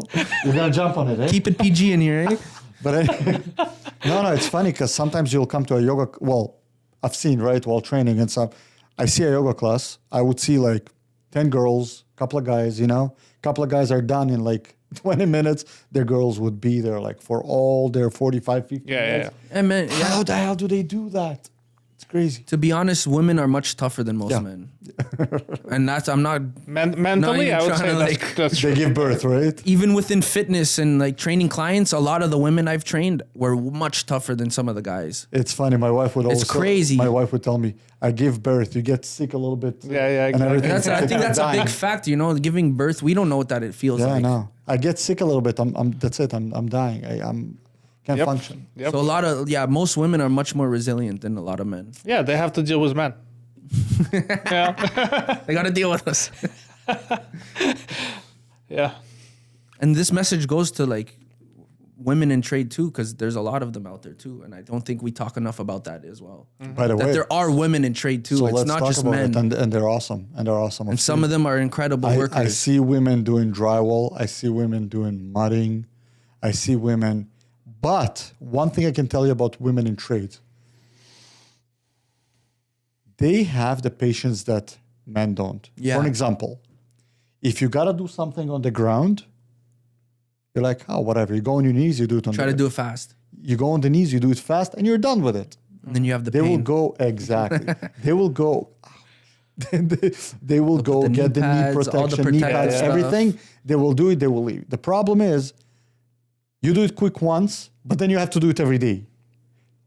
5, 6 years later, you're done. I'm telling you, my knees, my first Yeah. job was doing tiles, my knees are done. I used to do that too. Building walls, I would just be like, fuck this. I'm just going to do Yeah. it quick. Yeah. Yep, of course. And then I started realizing, I'm like, no, I need to put knee pads Yeah, on because the yeah. pain was excruciating. Yeah. Now I'm like, when I'm doing everything, I would do the full preparation, whatever, headgear, bam, bam, everything, glasses. Yeah, I realized that too. Like wearing PPE is not comfortable. Yeah. The hard hats, the glasses, but it serves a purpose because I've seen some crazy shit happen. But women, they would do all that, man. Hard hat, everything. And they're being smart about things. Are they incapable of making a hard hat that is comfortable? I don't understand. Like, No, what is that? I don't think that's possible. Well, I'll tell you what, it's not comfortable. Let me tell you the truth. It's Maybe in the not summer it's a little bit more uncomfortable because of the heat, but I don't know. Listen, I wasn't always doing what I do. I was a trade, and I was wearing hard hat throughout the day. I did curtain walls, I did windows and doors and all that, carpentry. I don't remember that it was such a big deal that I had to remove Yeah, my fair hard enough. hat. No. It was Yeah. 100% fine. and it'll and save the your belts life. and everything, you get used to it. You can't. No, that's you go fine. to Save sleep with your this life belt at the eventually. end of the day. That's Something fine. hits you in the head. Yeah. Yeah, I've had a 16-foot 2x4 smack me in the head. If I Oh, didn't wow. wear that hard hat, I'd be screwed. damn, Yeah. that's Have you ever dealt with injuries on the job site personally? Oh yeah, man. I have some will crazy never, stories. I will never forget, and we'll get to your story. But you asked me, so I'm gonna tell you the Yeah, first tell story. me. I will never forget this story. So this guy from we're doing a curtain wall on one of the projects, and this guy delivered glass from a company. Now, when a guy delivers glass from a company, they just deliver it. That's it. They don't need to do anything. Anyways, one of my guys starting to go from glass to glass, looking for a specific glass, while the pallet is still on the truck. Because they were thinking whether they should get this pallet or the next pallet, whatever. And all of a sudden, he was flipping through it, and it became so heavy he couldn't hold it anymore. The truck driver came to help him out. My guy, because it was so heavy, jumped aside and all this pallet fell on the truck driver. Oh, I saw it in front of my eyes. That was crazy. That's crazy. And it happened instinctively. The guy just jumped to help right away, even though my guy could just jump away. Of course, the pallet just completely fell off. You know the sleeve that you have at the back of the truck? It fell completely off the lift. My guy jumped away, and this guy holding this pallet just pretty much fell with this whole pallet and just crushed on him. Oh, it was crazy. And was he okay after? Or? So funny enough, just 3 weeks later, the guy showed up on another delivery. I was so happy to see him. Oh, thank God. He showed that's up. A horror story. He was bruised. He was everything. But he showed up on another amazing. delivery. yeah, it sounded like he's not going to make it. Like, you know, this. No. I thought this guy died. I was like, No. He showed up on another delivery and everything. He was limping and stuff. But yeah, this is pretty much the craziest I've seen. Damn. That's wild. I actually have a funny story. When I was younger, I worked for a sidewalk crew as the flag man. What's a flag? With the stop sign. Okay, I know. And one day I was standing behind the backhoe because they were breaking sidewalks, and I had some mud on my boot, and he was using the digger. Yeah. And on the back, he was stabilized with a bucket lifted. So the back of the bucket's on the ground, the top of the bucket's lifted up. Okay. And I'm cleaning my boots on it. And I put my foot down and he drops the bucket. Oh. I'm like, holy fuck. And this is like downtown Toronto. A bunch of people have seen this happen, freaking out. What the hell? He lifts it up. I'm like, oh my God. Did it break? What was it thinking seeing you in front of him? He didn't look back because he was using the digger. my He didn't God. look back before he dropped it. He just dropped it. Oh my God. Kind of my fault for standing too close to it. I mean, yeah, you know what I shouldn't- mean? I shouldn't yeah, have been there. But man, was that scary. No break? I was wearing steel toe boots, Oh, I which see, saved my foot basically. Well, My there you foot go. was purple, swelled, but nothing broke. So somehow. now your boots saved you. Your heart had saved you. Yeah, there you go. Yeah, you shouldn't be. You're a construction. walking advertisement You for should, PPE. you should like. be construction man. I always gonna get hurt. Oh. Keep trading, buddy. Keep Nail gun trading. through the finger. Oh, really? I took a nail gun to the top of my finger. My brother's a very good tradesman. He works in he's a carpenter. He's done like carpentry for houses, high rise, all kinds of stuff. And he's a very good worker, very efficient, very safe. But he has like guts of steel. Like he'll stand on the edge of a building. I can't do that. He would put himself in situations where I was like, wow. So I used to And be people like love my brother for that, like the bosses, everyone. My brother once was using a nail gun, and he was, I forgot what he was now. I think he was doing trusses. Okay. And there was a piece of metal holding some of it, and the nail bounced off the metal and hit him in the tooth. Oh my God. Cracked his tooth in half. It was like So crazy. And you could do everything right, and things can still Yeah, go no, it's wrong. not up to It's you. crazy, man. Shit can go wrong as well. Even like I was on a job site downtown once, and a job site near us shut down because a crane was moving one of those big concrete blocks, and it got disconnected as it was up, and it landed on a guy, killed him. Whoa. Ooh. And hearing that story, I was like, am I doing the right job? Like This is getting worse and all worse. of a sudden, that's it. Your life's over. What are the chances? Yeah. You know what I mean? The guy's Yeah, this is moving a Final concrete block. Destination, That's tons of weight. Well, one thing why we need to appreciate our contractors, because every day when they're going to work, they're pretty much Putting their life at in risk. Of course. At risk, yeah. Yeah. You never know when something might go wrong with the crane lifting something. Yeah. It's out of your hand. Final Destiny. I hit my knee on a I tripod recently once. watched That all was those horrible. movies in a row. It's just crazy you mentioned that. Those movies are wild. Man. But yeah. After the podcast, people will not want to go Bro, to Final Destination is great. There's one scene where a girl falls down, hits her head on a nail gun, and the nail gun shoots like a bunch of nails into her skull. Oh, one wasn't enough. remember that one? You gotta no. I I don't. was like, bro, what are they doing with these movies? Oh my god. Yeah, That's gonna be a funny it's one. part Saw, part something else. You know what I mean? Fate. So yeah, exactly. But yeah, sometimes things happen. There's really is. It's like tragic. there is no Tragic the stuff. statistics of this are you had better odds of winning the lottery than this happening. So I remember there was a story of a guy who actually had the same last name as me downtown on a building. He was on one of those like extended platforms, and he fell off, and he was just hanging. When they are building the building, they extend it when they're pulling. And he was hanging. His friend, his coworker was trying to help him. They couldn't help him, and the thing was just slowly getting weaker and weaker, and it just snapped. The harness. The line snapped, and he hit the top of another building. The top of another building. He even hit the ground, you know? It wasn't even like enough to get to the ground. It was very high up. Yeah, you can't rehab that problem. What another thing people don't realize is when you witness something like that, how psychological. That's traumatizing. It's very traumatic. Yeah. You're like seeing a guy beg for his life. No, it's forever. That's like... Wow, this got dark. It's good to touch on. This podcast, people are not going to go to... When I was a contractor, I got completely effed up, and then I went to see this guy. The thing is actually, as you were saying, that for contractors, if you don't take care of your health after work, like after you finish your career, the thing is that you got to remember that your career will end sooner if you don't take care of your body. You literally, contractors, everybody who does physical work, you rely on your body. Like, you're hurt, you can't work. Which kind of, in a way, you will finish work earlier. Yeah. Yeah. And another You thing will, too, by force. most injuries on the workplace happen from someone not doing something properly. True. Or they lose focus. True. And that goes into health, here, right? You want to hear a story about me? I lost 2 fingers. Yeah. I was cutting a quarter round. Nothing, not a lot. Quarter round on a miter saw. And you lose focus for 2 seconds. The next thing is you're looking, something is wrong with you, but you don't know what, because you got so much adrenaline, you don't even see that you're missing 2 fingers. Yeah. Anyways, I'm not going to go too much into that story, but that's something that happened to me. And that's why I appreciate contractors so much. You gotta be all in. You gotta be, anyways, you gotta be 100% on site. Yeah, and one thing leads to another. You don't eat well, you don't exercise, then your sleep is messed up. Then you don't sleep well. Next day, now you're not as focused. It's all like one thing. So yeah. You know this? There's a construction show on YouTube, Perkins Brothers. No. So the whole idea. Sorry. Twins? Yeah. No, they're not twins. They're 2 brothers.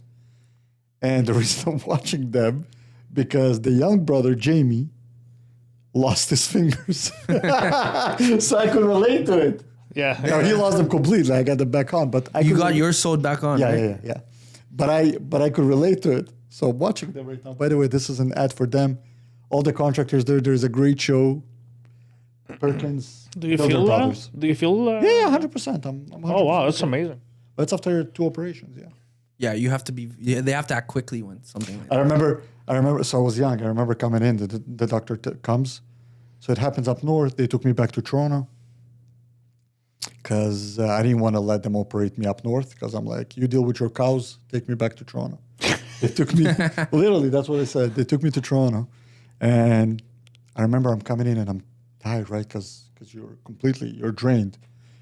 So the doctor comes to you and he's like, I got good news and I got bad news. What do you want me to start with? I'm like, well, let's start with bad news. He's like, well, the bad news is your mother gonna kill you. Good news is I might be able to put your fingers back on. I'm like, okay. Bad news, your mother. I'll deal with my mom. Your mother is gonna kill. Well, funny enough, my mother wasn't even in this country back then. I thought he was gonna say I put them back on, but I mixed them up, so now it's like. Well, I'll tell you something. funny enough, that almost happened, but not really. So they put on my fingers because they didn't have a lot of time to work on it. Yeah. They had no choice. They put it on. It was crooked. So after that, they fixed it and put it back. I see. But yeah, it was like all my fingers were to one side. This finger went to this side. But he's like, I had no choice. I just had to connect all that. Otherwise, we would lose your finger. There must be a ton of people who lost fingers, like in. Yeah. Oh, it's a very common Portuguese thing for sure. I've met a lot of. So somewhere I'm like a quarter Portuguese. I've met a lot of Portuguese guys missing like the nubs of their fingers. What's the story with so many Portuguese guys being in construction? Same as Italians. I've had like Portuguese. Yeah, it's just I guess it's just something that they got into a lot. That. No, I can explain that. I think it comes back even in Portugal too. Yeah. Mm-hmm. Yeah, and it's not just in Toronto. A lot of it's like all over the world. Portuguese are everywhere building stuff. It's not about that. Really, I'll tell you the story about it. I know that story very well. So what happens is, when Portuguese people came to North America, which is Canada, US, same as Italians, right? Again, same issue. They weren't good with school. Yeah, that's another factor. Yeah. So, and because back then the Italian mafia had all the what do you call those? Union. Yeah, they own the unions and the construction companies. And everything. So really older kids went to work with their parents because they didn't continue studying. They went to work with the parents. Eventually what happens is Portuguese are very good at masonry, carpentry, all that kind of work. They start getting into the same unions, which eventually start taking over construction with Italians and therefore bringing their kids into it. And also, eventually, it got to the point where you're having a culture of, which, by the way, I agree with that culture. Well, what's the point of going to school, wasting time and money going to school if we can become a trade? Yeah. So also 60s, 70s, 80s of last century, blue collar work was, which is construction, all that was very respected. Not like now. Now it's kind of becoming, I don't want to be a contractor. Yeah, it was much more respected. Not anymore. At Actually, that time. now it's getting back to it. To it. But in the beginning of the 2000s, it was like, we don't want to become, we don't want to be in construction. Therefore, actually at the end of the 90s. So people started going to school for the sake of going to school. Again, school is not for everybody. School is not for everybody. So therefore, when I was younger, school wasn't for me, even though I finished school and everything. But really, I went through hustle. Well, you went back to school after. After that, I went back to, but I had one degree, then I went back for another one, but that's a different story. But I always felt that school was not for me, but there was always this thing, you have to go to school, you have to get your degree, you have to become somebody. And what I loved about Portuguese culture, Italian culture, they were actually booming in that area in construction. So what happened was, why would I go to school if my father makes so much money? Or my uncle owns doing a business. construction. Yeah, there you go. I can go work for him. And pretty much it was owned by family's family, and that's how it makes started. Which is again amazing, good for them. You know what the other thing is? And that's how Toronto's built. I just Who realized built the city hall? both Italians and Portuguese have been, the cultures themselves are so old.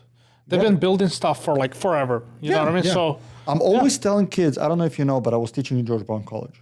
Oh, yeah? Yes. And every semester where I would start teaching them, I would say, what's the percentage of people that want to be in construction here? Everybody raised their hands. I'm like, what exactly do you want to do? We want to be trades. I go, what are you doing here then? Go to work. Go and be an apprentice. Yeah. But this idea of, I'm going to get a piece of paper that's going to make me a contractor. Seriously? And by the way, You need the experience. before we had a podcast with my student, James, who is now a trade and a very respectable trade, and he's a great guy. And by the way, has a lot of knowledge. So that's pretty much what we discussed. Like, he was there, and I was asking myself, what are you doing here? You can't say that while teaching in George Brown, because clearly the idea is they come to pay money, George Brown collect the money, and they're happy about it. So you can't say that while, but literally, what the hell are you doing here? You want to be a trade, go be an apprentice and become a trade.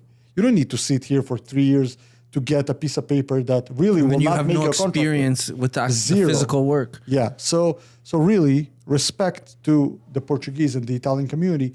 They realize that if we want to be in this business, why waste time and try and be like everybody else?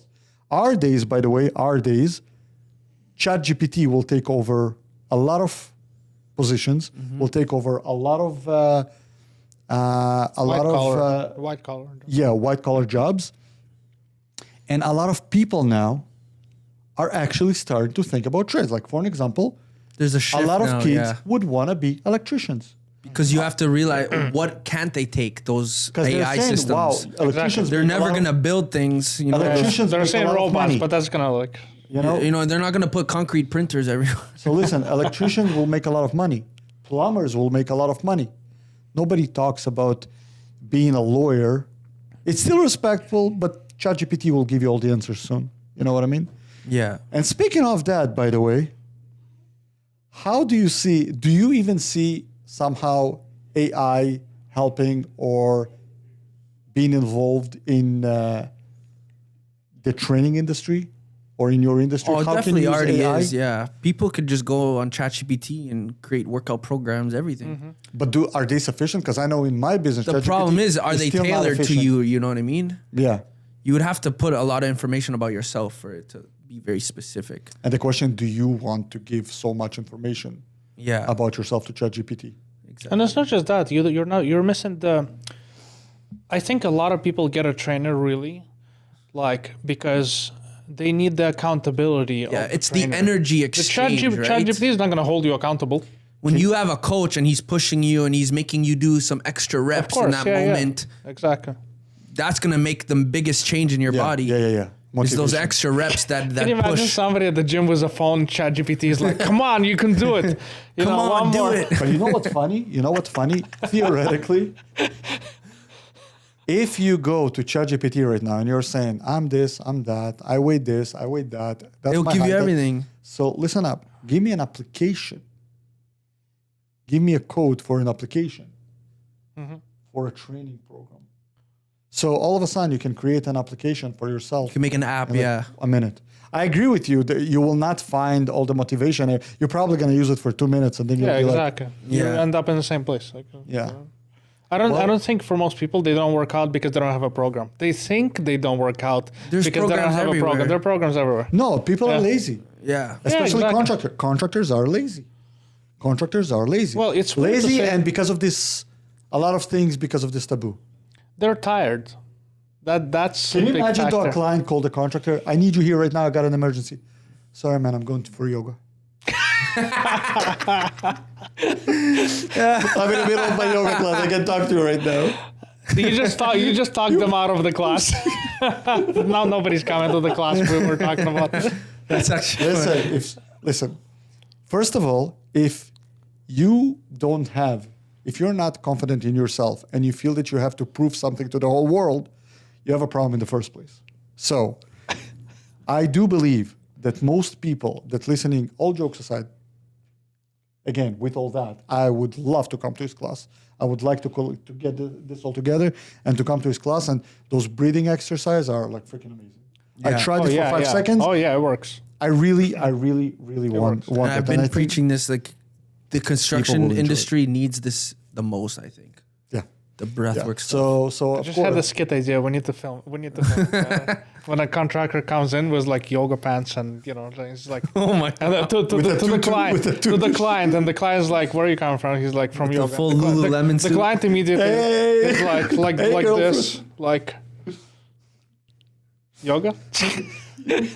imagine all contractors just getting together. Hey, girlfriend, you ready? See, now you're I supporting don't the care, brother. stereotype. I don't care. Listen, It's just a I joke. I'm so confident in myself and what I represent. I have no problem to make jokes that are funny sometimes. Yeah, but real life and jokes are two different things. Yeah. There is the fact of having fun, and there is the fact of you really or making jokes, and there's a different fact that you need to take care of your life.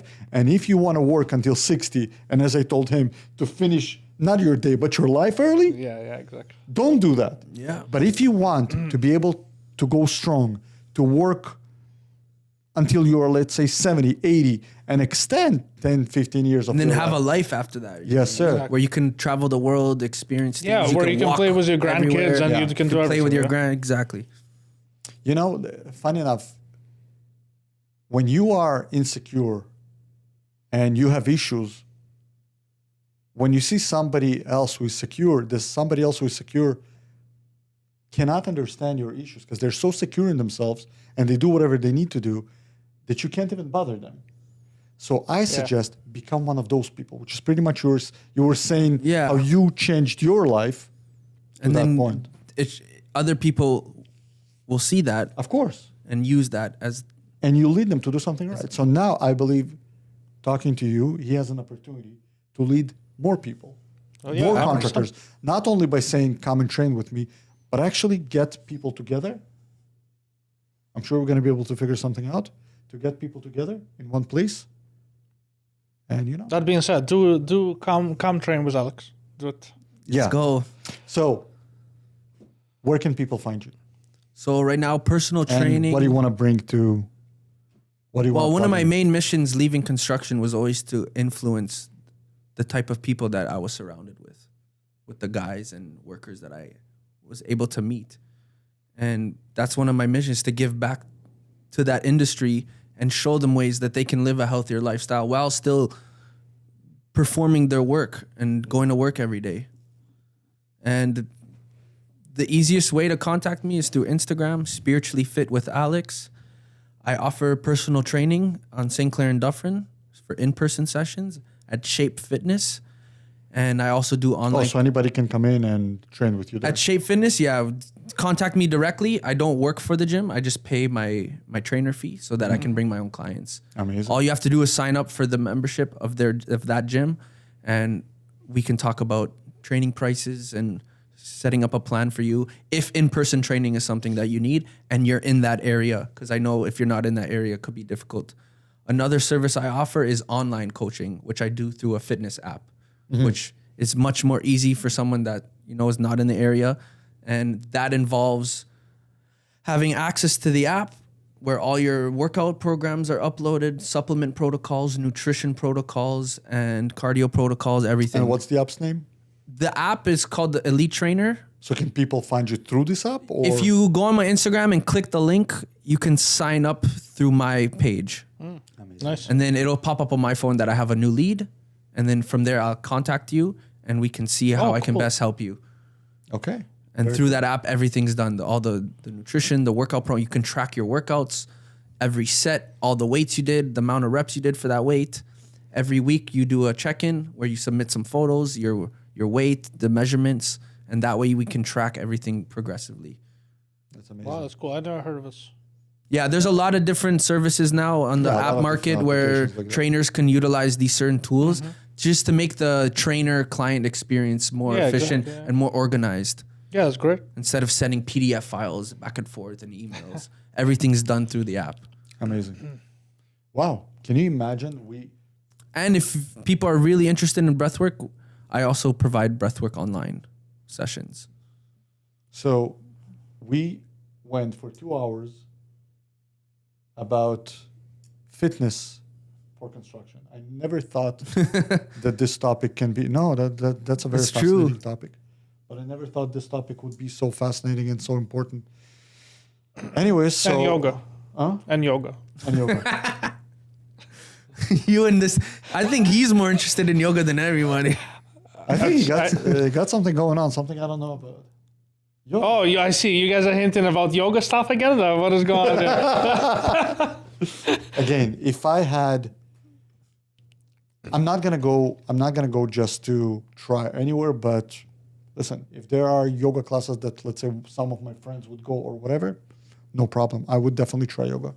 But I think the most important thing is getting people to learn about breathwork more than Yeah. anything. Yeah, Sure. yeah. And that should be one of our everything missions and goals. Starts with mental. Everything starts with also more oxygen go in your brain. The also. oxygen levels and releasing frustrations out of your body. Because a lot of negative emotions, if we don't release them, they linger inside of us. Yeah. And we hold on to that sometimes for years because we don't know about certain tools to let it out. I need to shut up before I make an inappropriate joke. So just shut up. Close out the show. All right. I think it was a great one. I think it was. we heard enough. Guys, thank you very much for watching. I hope it was interesting to you. And Alex is here to service everybody who is willing to try and become better. And thank you for having me on. I really appreciate very this much for talk being and here. meeting you guys and It was looking awesome. forward to what the was future awesome. brings. I hope next time we're gonna have you with somebody who actually you got Yeah, on this podcast and That'd be awesome. that'd be nice That would too. be so amazing to see. That'd be really cool. yeah. Or maybe even get me and Danny on in the same show. That'd be cool. That'd be really cool too. Yeah, yeah. Yeah. Well, perfect. Well, until then, back to work.